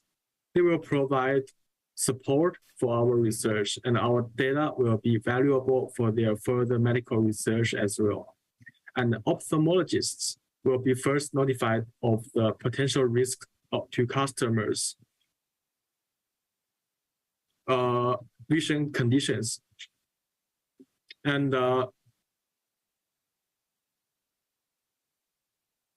reminding customers of further treatment, and they can save time and costs in most of the diagnosis and data processing by relying on our glasses and its cloud machine learning solutions. It will directly increase the efficiency of ophthalmologists. And then I will talk about our objective for businesses. The global vision care market size stands at $125 billion in 2018, and it is projected to reach $192 billion by 2026. And dry eye syndrome and glaucoma also have a large market size. At a huge market, we would like to provide Bayer with more accurate market data on eye ophthalmic medicine, which makes better R&D for specific eye disorders and better marketing strategies to target customers. For research companies, we will share our raw and process data to further improve our AI algorithms and increase the diversity of our application ecosystem. Those raw data will be essential in vision research. Through our working with research companies for raw data processing and machine learning algorithms improvements, the accuracy of our algorithms will increase quite a bit. In addition, we will retrieve a lot of processed valuable eye disorders data for ophthalmologists for medical purposes. Through our coordination with research companies and ophthalmologists, we can better fulfill our customer needs. And as we all know, several eye diseases can lead to vision loss or blindness. Our objective for end user is to help users to detect those potential risks of eye disorders through our sensors and prevent those diseases, thus reducing the risk of certain eye diseases. And through customers' use of our glasses, the accuracy of our machine learning algorithms will be increased to accurately catch the potential risks. Vision appointments is an important factor of vision health, but young people are not aware of the importance of that. Without vision health, the out-of-pocket cost for an eye exam is $175 to $200 and could increase if special procedures per visit are required. And we want to help them to save cost and time from regular eye exams. And the annual eye exam is not enough for vision health, so we want to provide more diagnosis. Apart from that, we want to provide personalized eye treatment and preventive recommendations to help users to better protect and treat their eyes. The chat message is an example of notification about the recommendation. Moreover, our product provides the convenience of having their eye pressure, temperature, and humidity to generate eye variance results. We can see from the phone notification diagram, which shows the sample results. The simple and easy to use features allow our users to get to track and monitor their eye health even without medical knowledge. and then my teammate will be talking about our future plan. Thanks, Kenchi. So starting in 2023, we will explore different sensors that can cover the data points needed for various eye diseases and test the feasibility of our minimum viable product. Using feature engineering to transfer the raw data collected from our sensor into biomarker readable data, we can train our AI models mentioned before used in the iSnap application. So as soon as 2026, we should be able to generate revenues to providing all of these data to research firms and ophthalmologists. So in the future, we think with the help of the 5G technology, we hope we can utilize the iSnap ecosystem to facilitate remote eye care and including eye exams, impairment diagnosis, and smart prevention, etc. By helping users receive a very high quality eye care service directly from home, we hope to create a new norm in the eye care market. Furthermore, the data collected from the iSnap system can help Bayer receive more data points, boosting the pharmaceutical portfolio products, such as the DME and the NAMD eye treatment, currently in stage 3 of the R&D pipeline. Lastly, we would like to show our appreciation to Bayer and our mentor, Dr. Mueller, for the platform and the instruction, to our Professor Driscoll for the opportunity to get us involved into this pitch, and to all our audience who are listening to our pitch. So we hope this idea interests you, and please don't forget to vote for Team Aspirin in the voting stage. Thank you very much. Thank you. Thank you.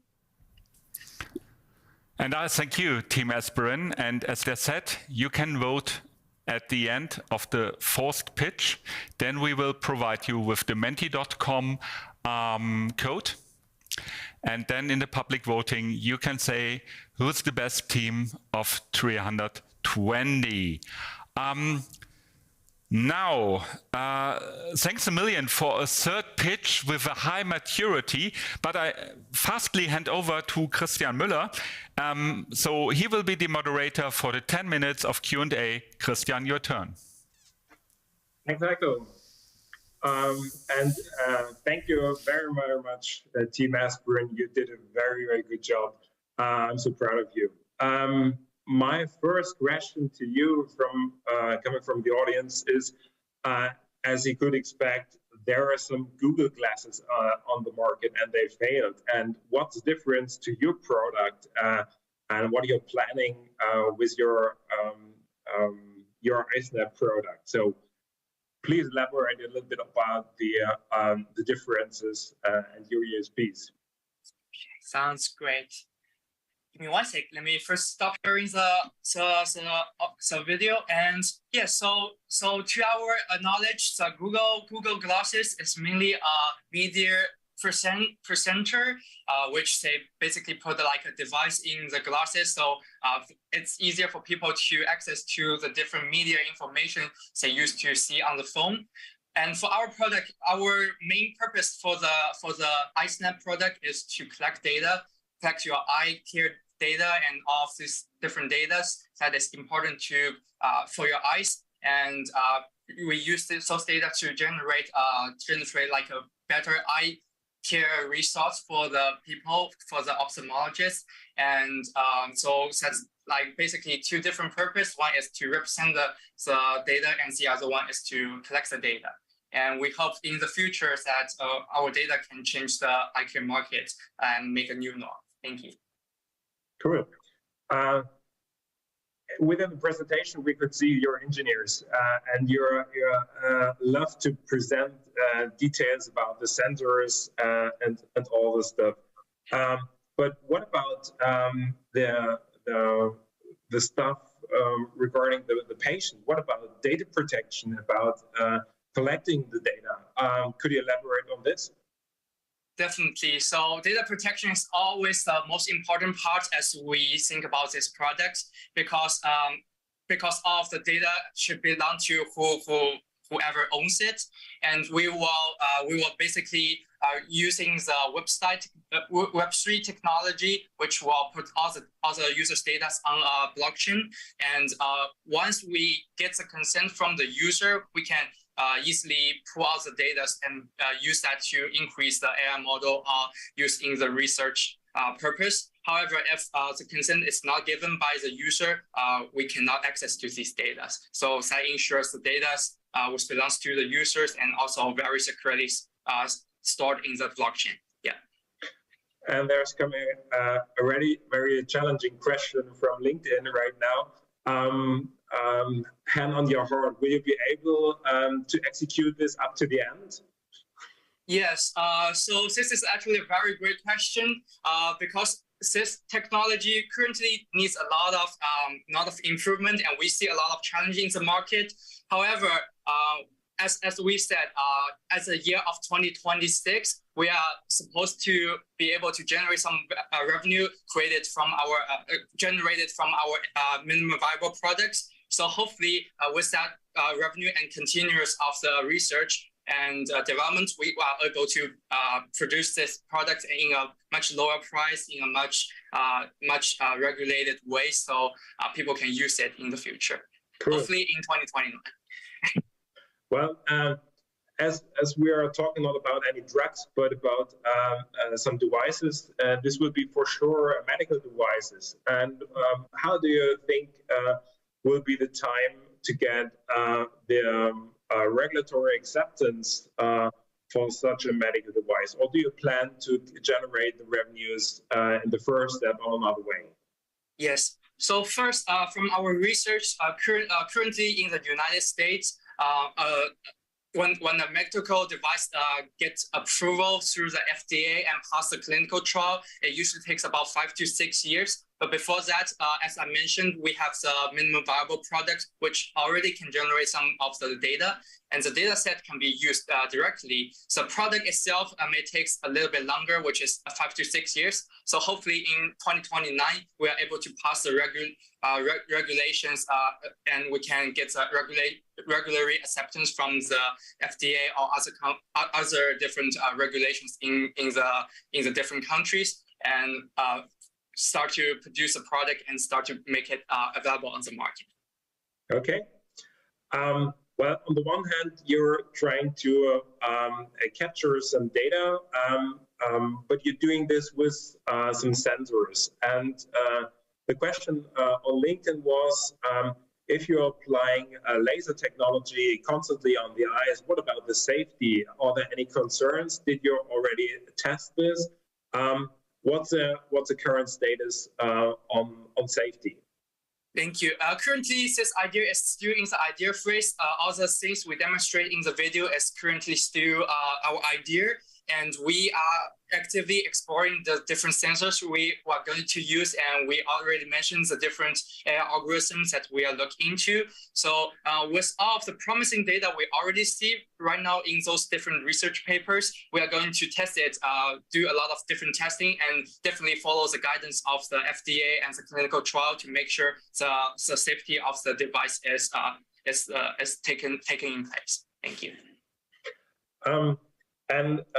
Is this device in the current state is meant for patients or for customers? That means for guys who want to have a regular scanning and monitoring about their vision acuity or their eye status, or is this really for patients to have a constant monitoring of them? Yes, that's actually a great question. So we think our product as a two-side market product. So first, the customer definitely need to be willing to use this product. So that's the reason why we have so much features that the customers can receive also accurate and personalized sensor data information collected from their eyes by themselves. And also, I think the biggest customer who is the ones who will be paying for the research and development is the people who are trying to get all of these data. So research companies and all of those companies will be paying for that. Thank you. So I might be a customer because I'm wearing glasses. Could I use this also with my glasses, or should I use your device? Should I buy this, and could you comment on the price? Yes, that's actually a pretty great question, and because right now in our prototype, because you can see a lot of our team members, we also wear glasses, and we all know what's the pain of very heavy glasses, and by just simply giving you the sensors we are creating, that probably will not be very suitable for like the glasses you are currently wearing. Like for example, me myself, I'm wearing metal glasses, and if I put a sensor on it, it will be pretty heavy. And for some people who have already get a carbon frame glasses, that will be pretty easy. So right now our thinking is to standardize the glasses first to make sure our product is reliable and safe and easy to use for the users. And then later on, we may explore those different opportunities in the future. What's your approximation about the weight of the sensors in the glasses? So is there a dramatic difference to common glasses, or do you think this is a quite acceptable weight? We think it's a quite acceptable weight. We compared those different sensors with the Google Glasses sensors, because a lot of the sensors we're using is still pretty similar to the weight of their sensors. And their glasses is currently weighted at 38 grams to 42 grams. So that's a weight that people are feeling comfortable to wear on their face. So basically, we think our product can reach the same weight or even less weight with all of the different materials we're using, as we mentioned by Qingbo. Okay, and as I'm wearing glasses as well, I put my glass at the end of the day next to my bed, and then I'm going to sleep. Do I have to do the same with the glasses, with my smartphone? What about charging? Do you think that there is a necessity for having a permanent charging or daily charging, or there's some batteries in? What about that? I think that's a very good question, and that question currently we don't really have an answer for that yet. Okay. But we think because we will develop the MVP products in the year of the 2023. So next year we'll be actively researching all of these different information. Our hope is to embed all those high box 3 technology into this product. So hopefully we can do everything wirelessly. We can do wireless charging, and hopefully we can.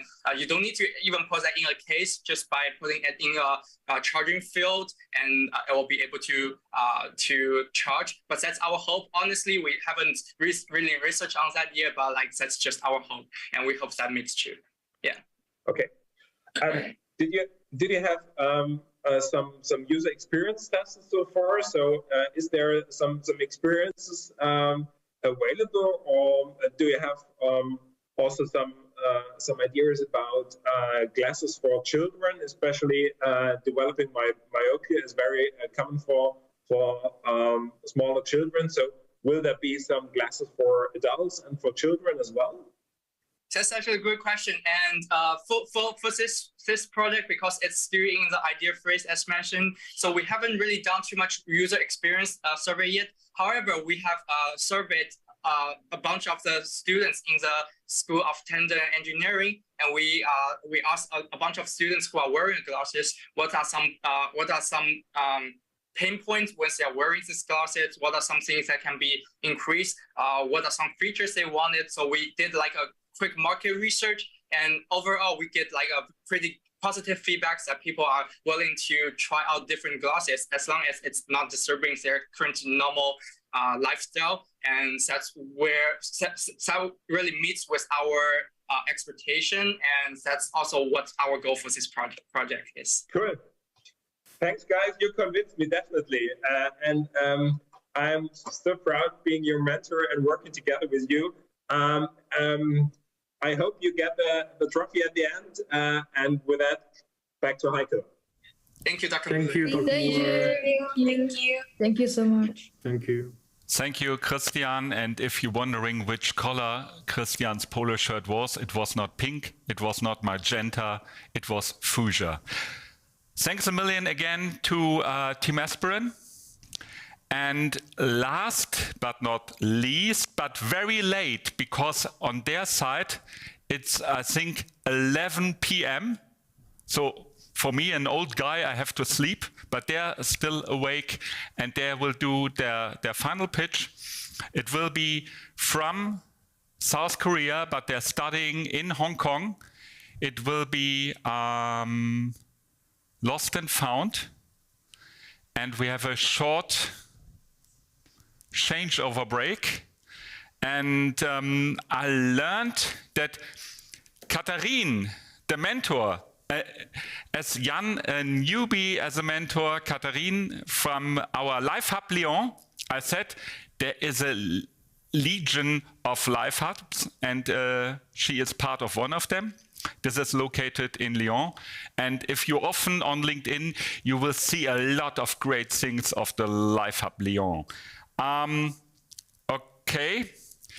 And we wait a sec for Lost and Found from South Korea. And I see the great thump in the studio. So this means, Annyeong, guys. Good evening. The stage is yours.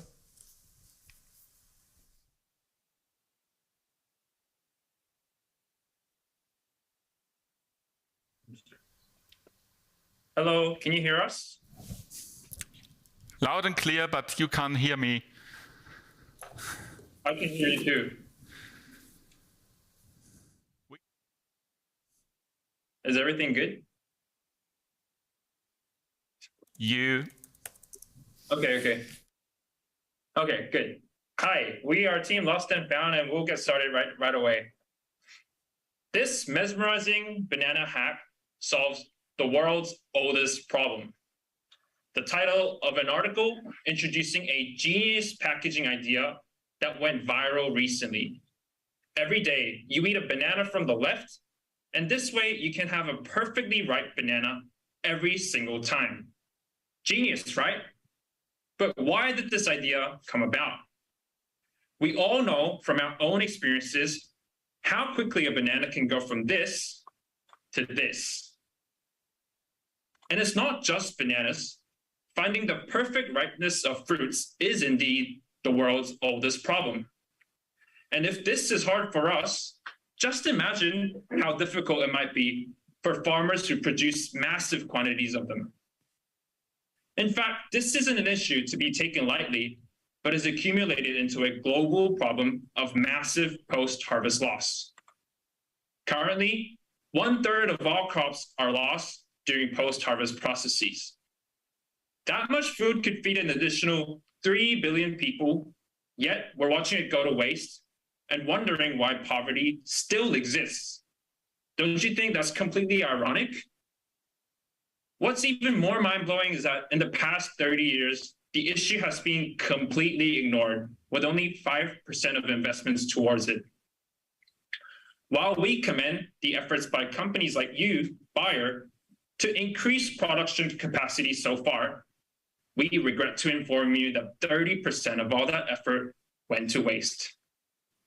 Even putting aside global poverty, that's your own money and investments going straight down the drain. It's as if you've been pouring water into a bucket with hose. We think it's about time to patch up those holes. With Lost and Found's data-driven harvest management platform, we can finally start to focus on minimizing post-harvest losses to help fight poverty, and more importantly, to make the efforts of farmers and investments by you more worth it. Okay, so this year's issue of post-harvest loss affects all kinds of grains, fruits, and vegetables. But today, we want to focus on a yellow, delicious, and beautiful fruit. As everyone has guessed it, right? It is banana. The reason why we chose banana is because it is one of the most highly perishable fruit, with about 30% of all bananas lost after harvest. But why? Let's dive right into the reason behind this. So first, let me take you to Cameroon and tell you what is happening to the banana there. According to the study made in 2013, 30 to 50% of bananas are lost during the post-harvest in Cameroon. Here, the challenges to banana farmers are their inexperience in farming, which lead to error-prone judgments. And what are the consequences of these losses? It's a vicious cycle of economic loss for farmers in Cameroon. Now, let's visit India. India is the world's greatest banana producing and consuming country. And according to the Times of India, there is post-harvest losses in banana cultivation, and the major reasons are the poor knowledge on storage, distribution, and transportation. Next, let me take you to Brazil. According to a recent study, the impacts of climate change will be significant for banana farmers. As the unpredictability increases with climate change, banana yield will decline and in the worst case, disappear for some countries. Brazil in particular will be heavily affected by climate change. And since Brazil is the world's fourth largest producer of bananas, the global banana supply will be at serious risk. Lastly, let me take you to Sri Lanka and explain to you what is happening there. According to a study about the banana post-harvest losses in Sri Lanka, there's up to 40% of loss. The main reason is due to lack of information on market situation and market demands. You can see from these case studies that critical gaps remain in, first, the inexperience and lack of knowledge in determining fruit ripeness. Second, the poor transport and storage. Third, the increasing unpredictability of climate change. And lastly, lack of knowledge on market situations.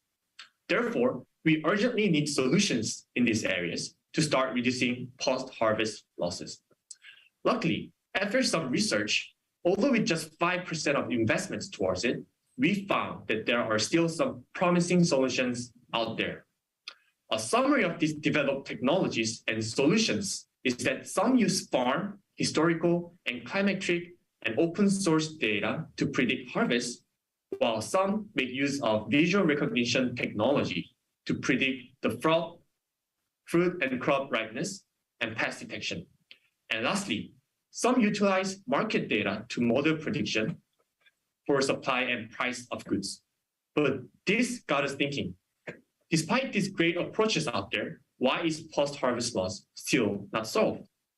We believe the answer to this question is because these approaches are all currently separate, and it will be of no use to farmers unless an integrated solution that connects these spread out ideas was offered.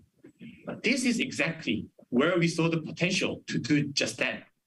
Lost and Found aims to provide a comprehensive solution that bridges the gap between all these ideas.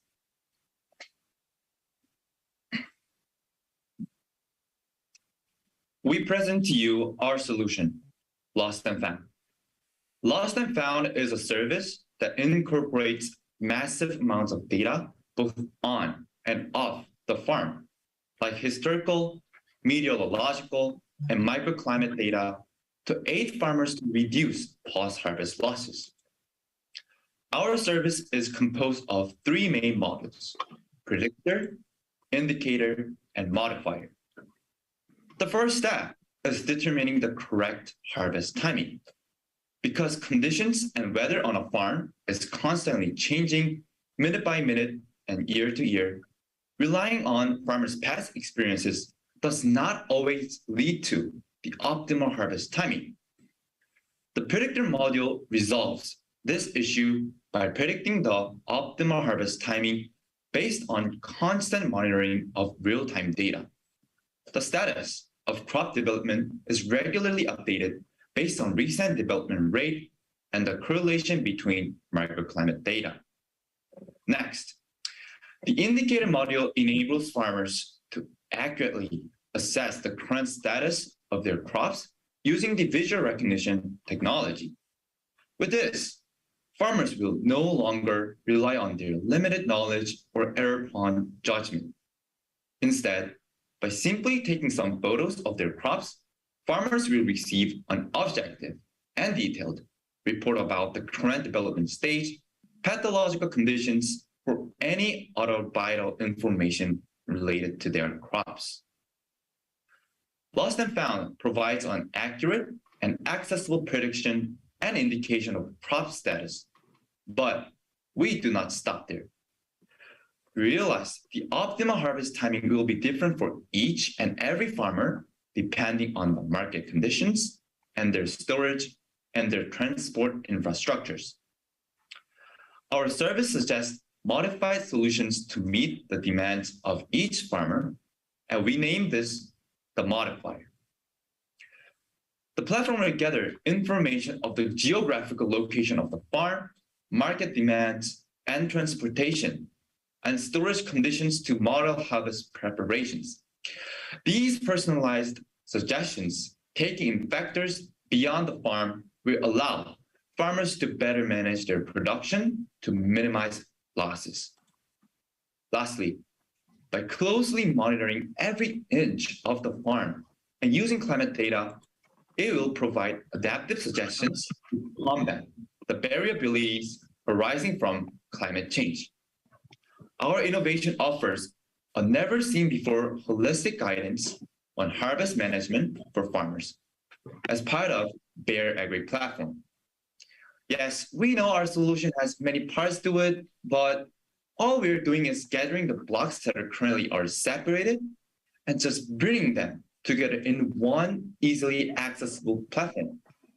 It's just that no one has ever done it before, and we want to be the first to do so. I would imagine all these ideas are floating around in your mind.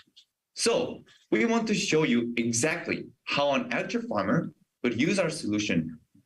Let me introduce you to Cornelius, the banana farmer.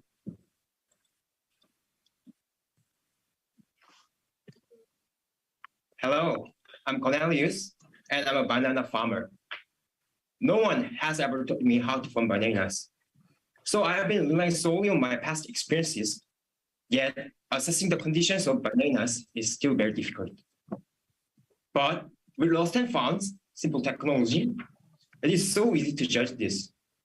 All I do is take a picture of banana, and then the scoring section of the platform tells me the exact status of my banana.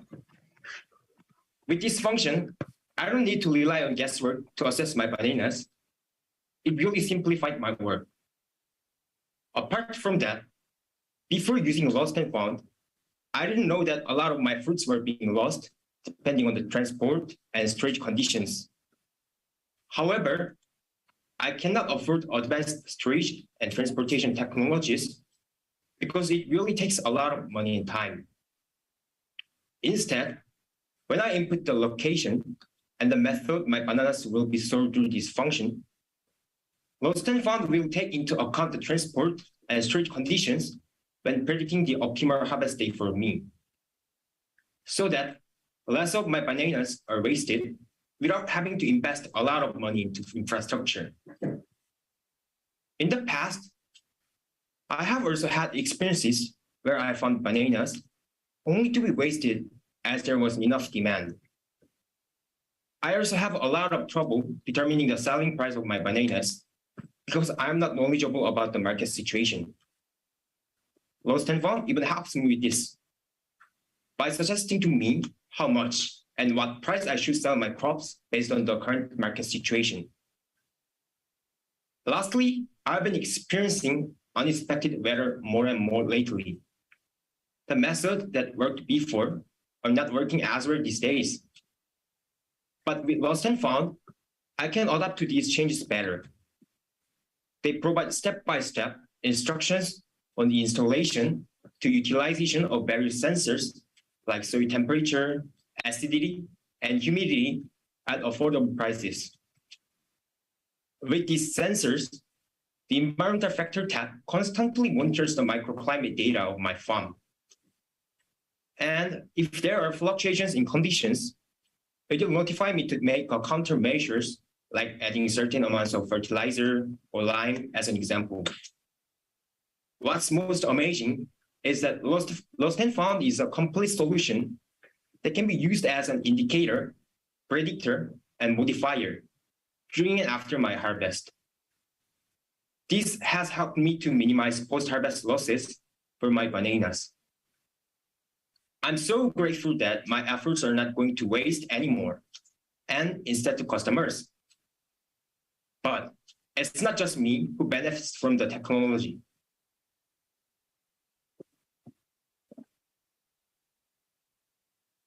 You have seen the case study of how our technology can be applied to bananas as one of the examples. However, our value lies in our expandability.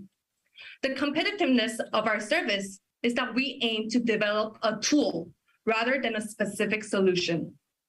This means that our technology is not just limited to bananas, but will be applied globally to all kinds of crops. The impacts of our global application spans across multiple dimensions too. We hope to fight poverty and improve global food security by providing food for the 790 million suffering from hunger through our solution. We hope to contribute towards sustainable agriculture by reducing the need for resources like human labor, energy consumption, and water usage, and make our world greener. We hope to create social impacts as well by empowering the 100 million smallholder farms around the world. We hope that our solution helps the farmers as well as their communities to thrive towards a better future. And most importantly to you, we hope to create economical impacts by salvaging the money going down the drain by you, Bayer, and the farmers. Data suggests that even a 1% reduction in post-harvest loss can lead to $40 million of economic gain.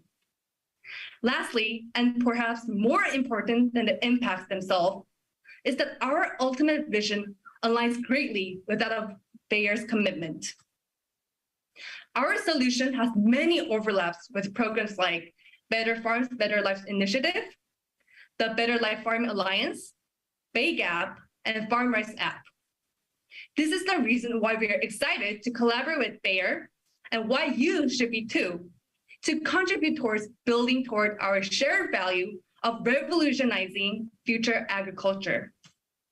To make this possible, the business model of our idea is simple.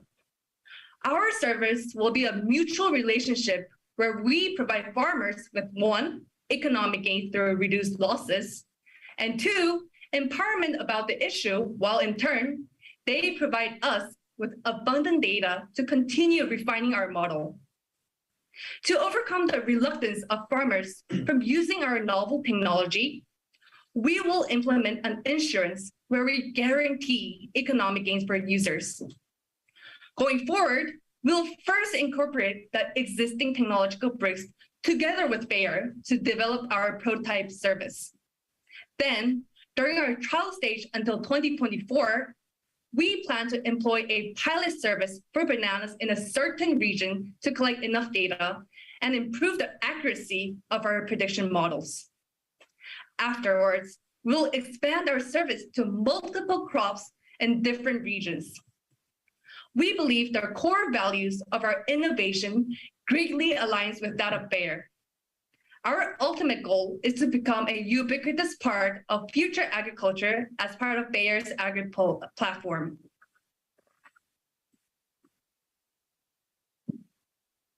By now, we hope that you got to know more about our idea, but more importantly, into each of our members' personality too. We are a multicultural group of students who share over 40 years of global experience among us. Our diverse experiences and our tight-knit teamwork will provide the resilience and the adaptability to overcome any challenges that come our way in realizing our idea. Lost and Found and Bayer share the same core values, which is exactly why we are confident to create positive synergy by working together in the future. Bayer's influence as a global leader in agriculture and your expertise in technology, experience, and resources is exactly what we need to make our idea become a reality. We'd like to finish now, but before we do, we want to tell you about this recent artwork consisting of taping a banana to a wall. Can you guess how much this was sold for? You will not believe that this was sold for a whopping $120,000. We are confident that the value of our innovation is not even close, or in fact, is incomparable to the value of this artwork. Please join us, join Lost and Found, so that we can together paint the new future of farming. Food was once lost, but is now found. Thank you, Lost and Found. Thank you. Really great. It's not very often that a Rhinelander is speechless, but this is one of the moments. It's not all about talent, but it's about learning. And I learned a lot in the last 20 minutes. So it's not all about yield, but avoiding post-harvest loss. And I wasn't aware how high the percentage is. Thanks for that. And after a short changeover break, and I see the great thump, I love this thump from the studio. Merci beaucoup, Catherine, it's your turf. You are asking the question. I hand over. Hello. They were amazing. So I hope you hear me well. So calling from France in the Life Hub Lyon, indeed, I'm super proud to have mentored the team Lost and Found. I don't know what will be the future, but I know who will do it, and this team is part of it. So super happy to have mentored them. So I'm here to ask the question, and I'm sure that there will be a bunch into internet. But I will start with one that I think is important. So if you win now, if you get some money to really get your ideas implemented, what will you do first?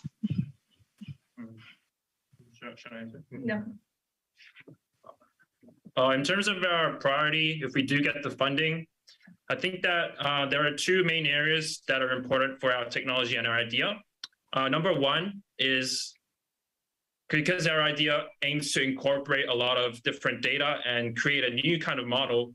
Number one is actually, creating that model. And secondly is with that model, we want to improve our accuracy of our prediction. So we would need to gather massive amounts of data.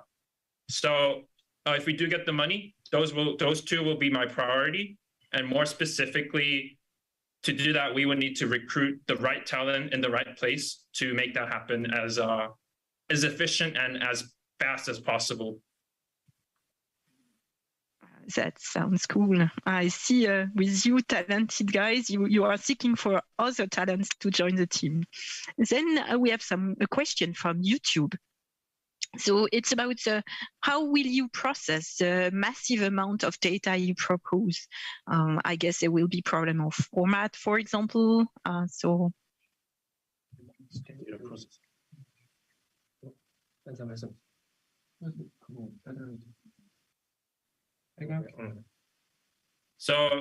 that's a very feasible question. And especially since we're gathering a lot of data from different sources, it is very crucial that we collate those data into one uniform system.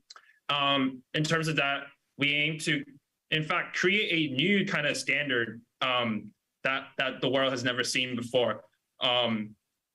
So because all these data have different sets of parameters and different sets of condition, we will need to create our own algorithm which would process those data into one kind of system that we can integrate into our model to make our prediction based on those data.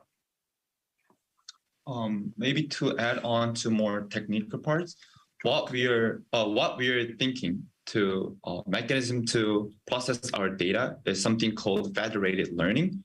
So for federated learning, even though we have centralized algorithm, the machines or the servers to train and process the data are actually decentralized.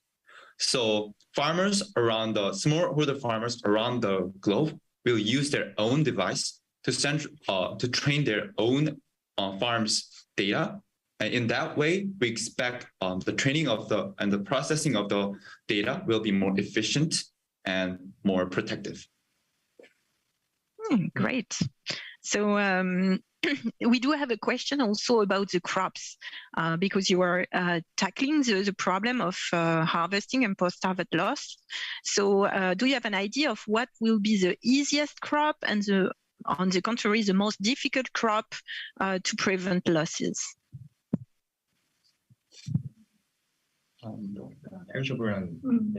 That can be seen. So the easiest target is, of course, the fruits that are really feasible, like banana, tomato, or any other fruits like apple, that the color indicates the ripeness so that we can analyze that data.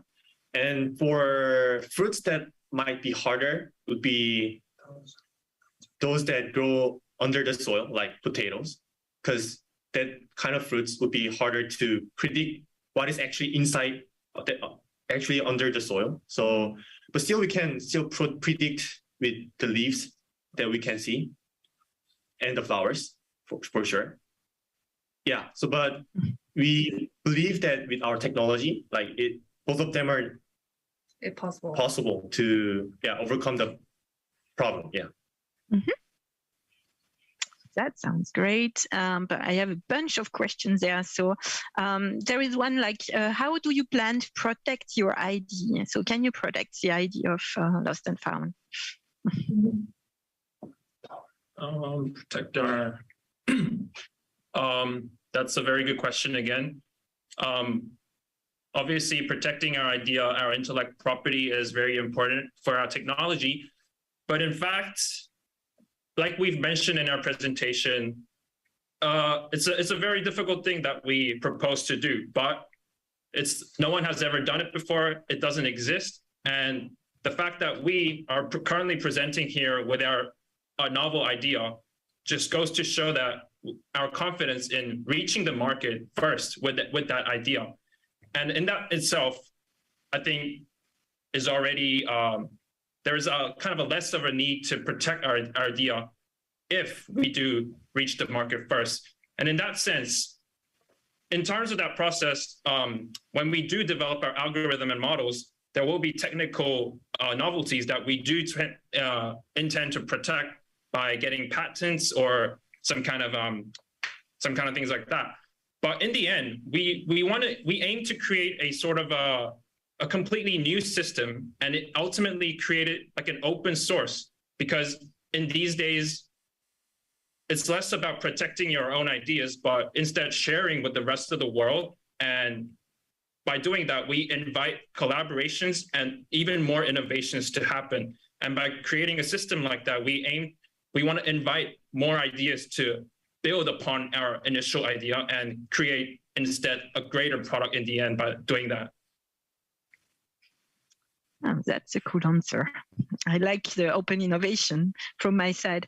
There is a question also on mindset and transformation, as this is my job, so it's really close to my heart. So how do you plan on communicating or educating the farmers? And could you elaborate on how you would gain their trust? Because in general, everybody is quite kind of scary to share data. Oh, share the data. Federated learning으로 굳이 서버로 전환하는. 일단, first of all, we want to answer the part about the language and culture. We do believe that at Bayer there are already programs like the Better Farm Life Initiative and Bayer Gap, I believe, which is in place to help those smallholder farms in perhaps underdeveloped nations. So we do actually intend to take advantage of that program. And by doing so, we aim to gain access to those farmers in remote areas that we may not be able to speak their language, but which is exactly why we need the support from Bayer and the resources from Bayer so that our idea can effectively reach those areas and have a greater impact on the world. The second part of the question, I think, was, how will you get the trust from those farmers? In that sense, like we've mentioned, do you want to talk about the federated learning? Yeah, so as Jacob mentioned, we're going to use federated learning, which are models are locally trained, so that actually the data itself is not like transferred to server. So maybe users don't need to worry about their data, because we are just like transferring models parameter, not the data itself. So I think in that sense, we can like protect the user's data by like encrypt their data and like that. Mm-hmm.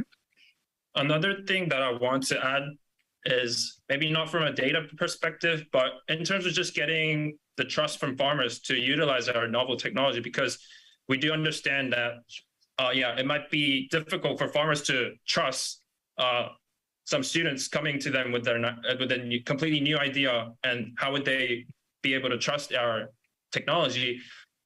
We hope that when we do come up with a full service, our accuracy will be high enough that we'll be able to actually offer them an insurance so that they can trust to use our technology, will reduce their post-harvest losses, and in turn give them more economic gains. And then so they will be inclined to try our service more. And we're confident that once they do try it, they will really feel the effect of a reduction in their losses, that they will continue to use our service in the future. Mm-hmm. Yes, improving, and then of course you will gain some customers.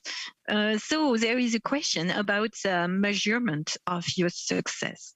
How are you going to measure the effectiveness of your idea, that you really saved somehow lost crops?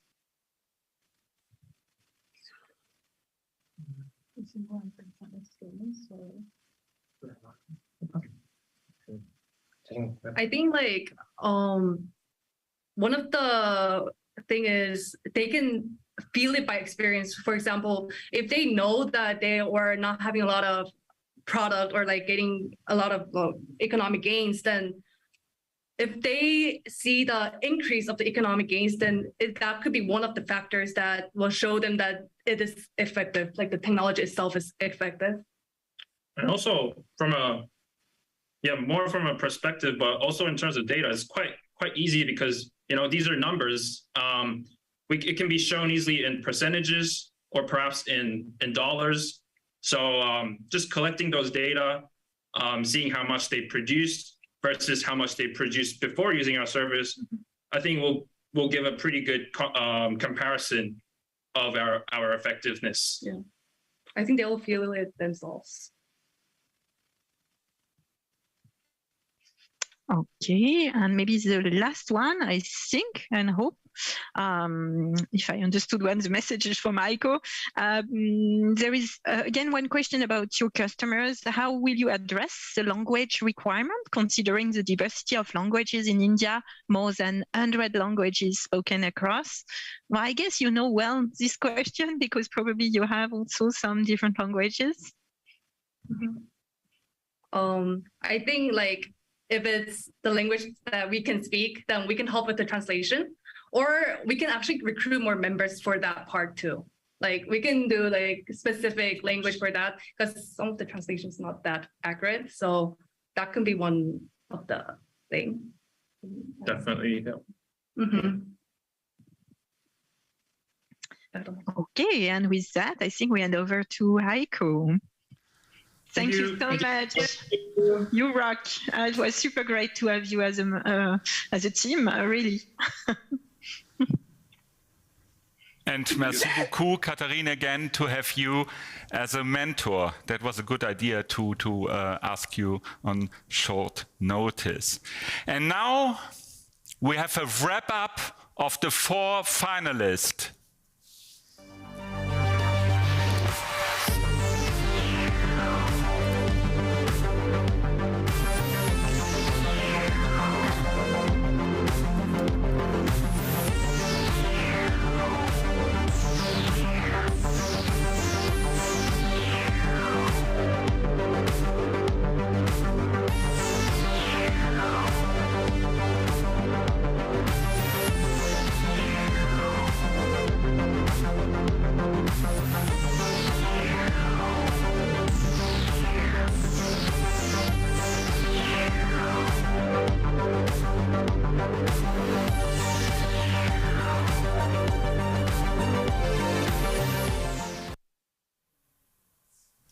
As I said at the beginning, every single one of you is a winner. But now you have the chance to vote on who you think the best of the 4 teams in the final was. Please vote in terms of innovation, potential, customer focus, economic impact, and presentation quality. Go to menti.com and use the code 87478092. I repeat, 87478092. Or my colleagues will patch the short link into the comment section or use the QR code. The voting is now open for 15 minutes. And during the 15 minutes of voting, and the voting is open, we have the privilege of having esteemed colleague Bogusław Tobiasz tell us about the great digital hub in Warsaw and account Accelerate Digital at Bayer. So, Dzień dobry Warszawo, Cześć Bogusz, the stage is yours.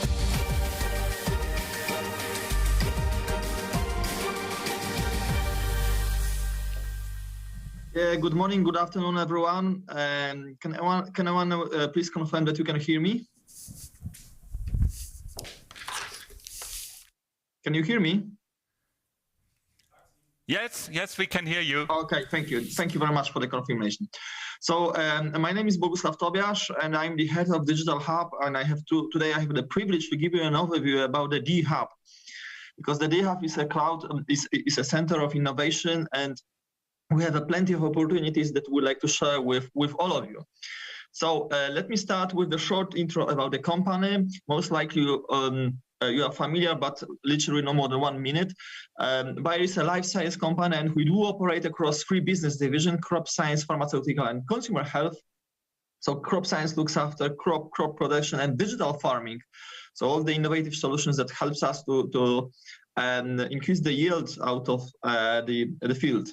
Pharmaceuticals looks after RX drugs, so women healthcare, oncology, hematology, radiology, and other areas. And the consumer health looks after OTC products, so over-the-counter products, primarily painkillers, cardiovascular risk, and diseases, allergy, cough, and cold.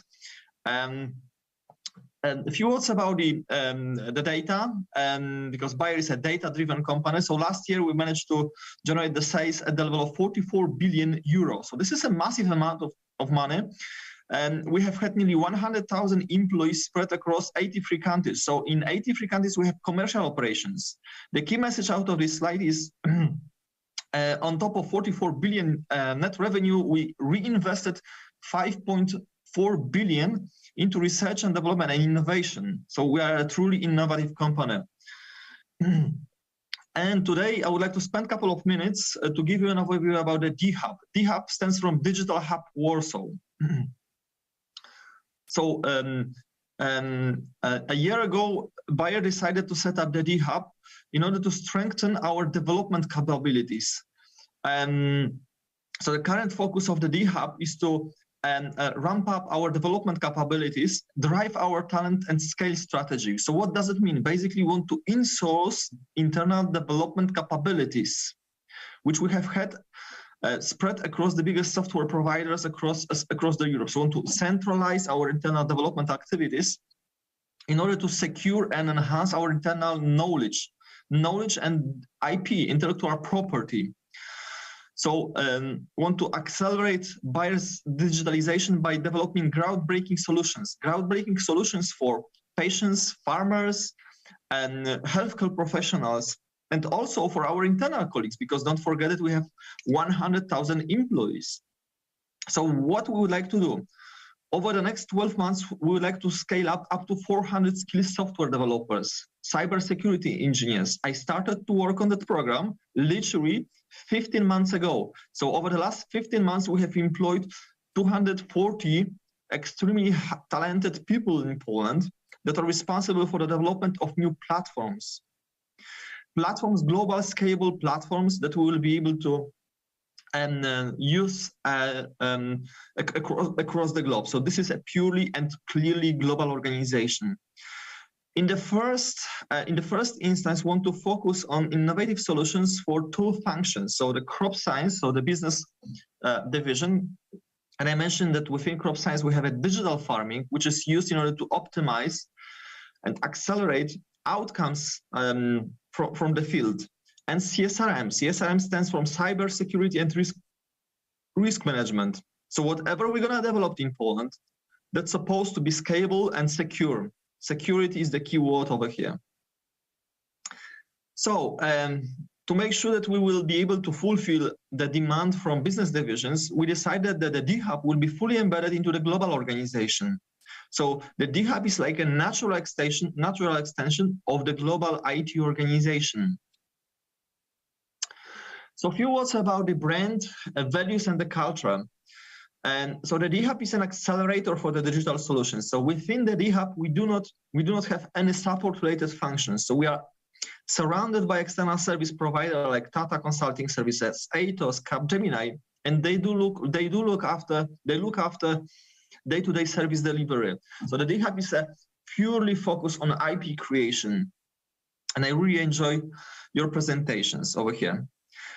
It's part of the global organization focused on digital transformation, and thanks to the fact that for the first time ever we're going to have internal development capabilities, we will be able to deliver our vision, which is health for all and hunger for none.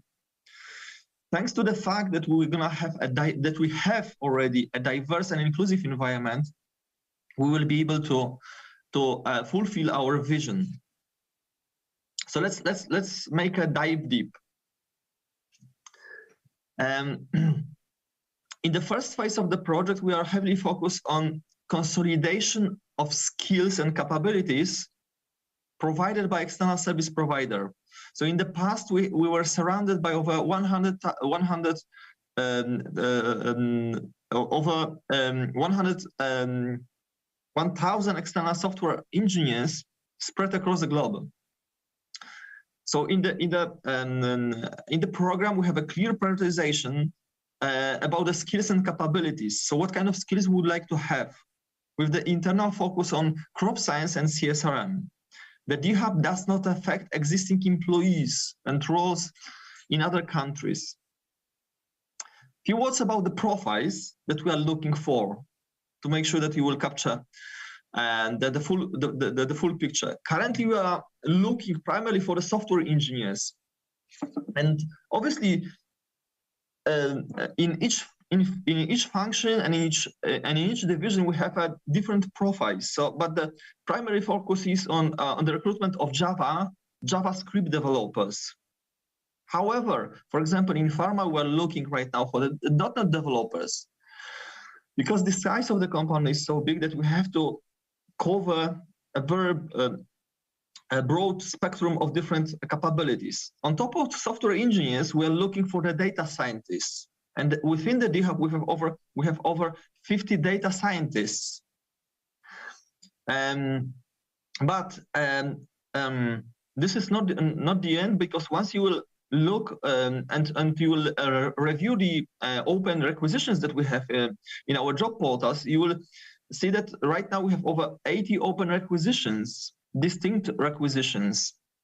And on top of that, we are looking for the data engineers, cybersecurity engineers, cyber defense engineers.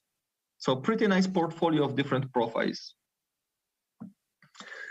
Now, few words about technologies, and we could spend over here like at least a couple of hours, but I'm proud to inform you that within this DigitalHub, we have all the different cloud providers. So the crop science primarily runs on AWS.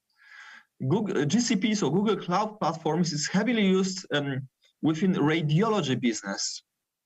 Microsoft Azure supports enabling functions and enterprise platform infrastructure. When it comes to the different programming languages, we are looking for software engineers with JavaScript, TypeScript, and when it comes to the data scientists, we are looking for people with Python, R, and Scala. Different frameworks, as you can see, different infrastructure which is needed in order to build creative solutions. Okay, so let's have a look on the ecosystem, which is really crucial. So we don't want to compete with the biggest tech players. We want to build the ecosystem platforms that we will be able to offer towards our clients and our internal employees. And in order to do so, from day one, we knew that we have to build a diverse environment. And what does it mean? Because this is like a very common word, diversity and diversity. For me, diversity is not only about the gender diversity. And I'm proud to inform you that we have a very unusual situation because we have 31% of female. While the average on the Polish market, the average population of females on the Polish market is 14. So as you can see, we want to be better. We are 2 times better than the market.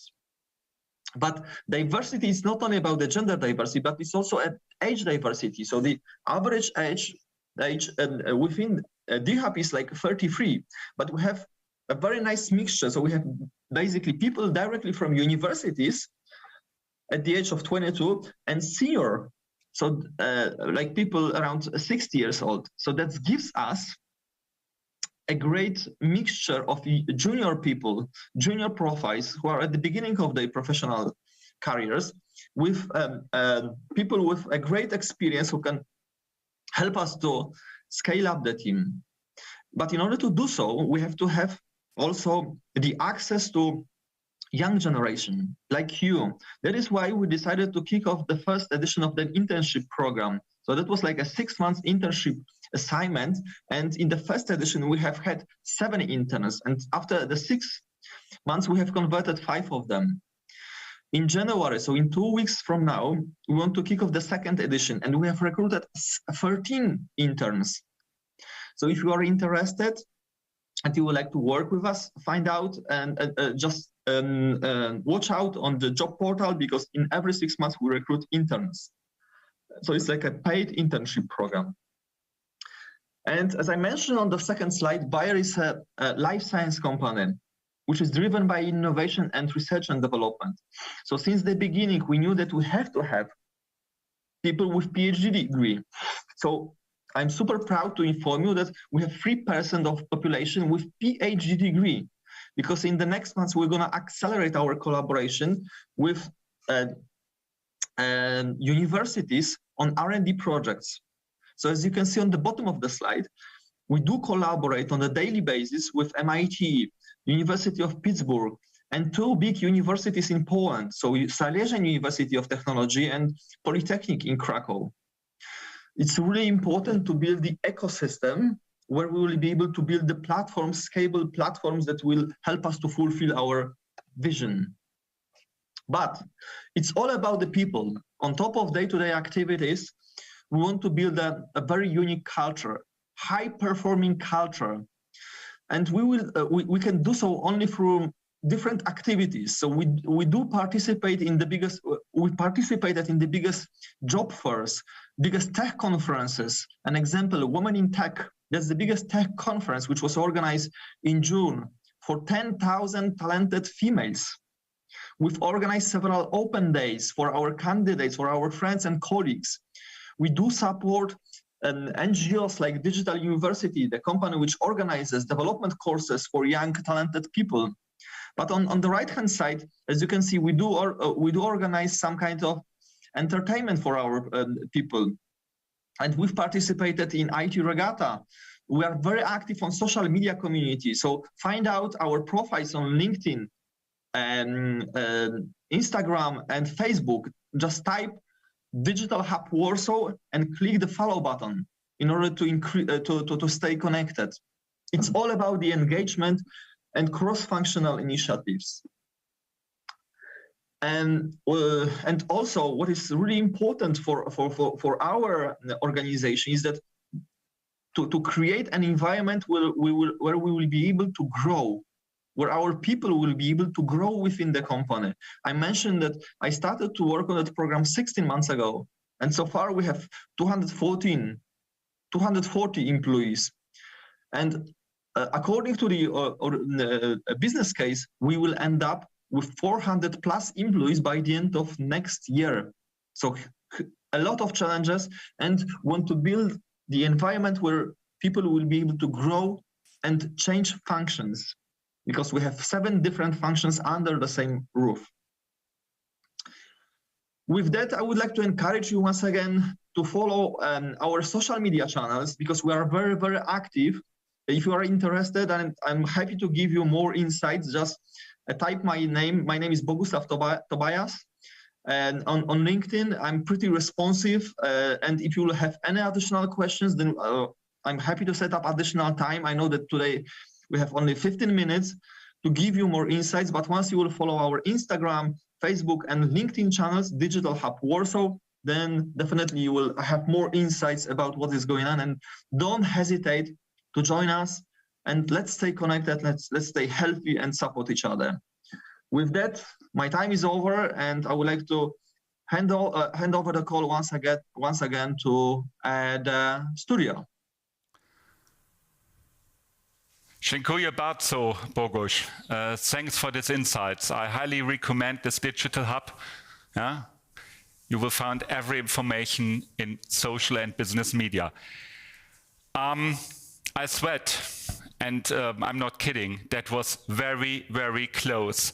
The colleagues count, and but the winner is the creme de la creme, and Carla will tell you who it is. Carla, you have the golden envelope. Yes. Hello, everyone. I'm very excited to see who is the winner. Let's look. The winner of the Digital Campus Challenge this year is Team Aspirin. Congratulations for the first place. You've done a very good job, and congratulations and many thanks to all the other participants. That was really great. Maybe we can have not all, because they were not all in one room, but one or two guys from Team Aspirin. Many, many congratulations for achieving the first place among 320 teams. You were terrific, great, tremendous, groundbreaking. And you have really, really earned it, and we both know it was very close. And what exactly have you won? We will decide afterwards which of the three Bayer cities starting with B is the best. Should it be Berlin? Then we can start a journey together with the PLC 50 Hunters from Indonesia, the winner from last year, hopefully in late spring 2023. Here in the virtual studio, I wasn't allowed to shoot a confetti cannon like I did last year, but then, at least, I don't have to vacuum for hours again, the way I did the last 2 years. Thanks for your participation. Team Aspirants, stay in the Zoom call. Yeah, the others as well. Later, I will have a few words talking to you. But the audience on the live stream on LinkedIn and YouTube, you were a great and very, very engaged audience. And now I would like to invite all the Bayer staff and the sum giver on the stage. Please come to the stage, because it has been a great pleasure to work with you, and your support have played a huge part in the success of this event. Great.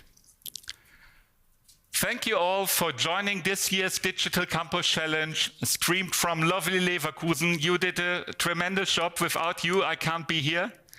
And a big thanks to the teams for their pitches, to the mentors for their guidance, and to all of you for watching and voting on their ideas. I will close this event with the three most important words for 2023 and the following years. Peace for all. Bye.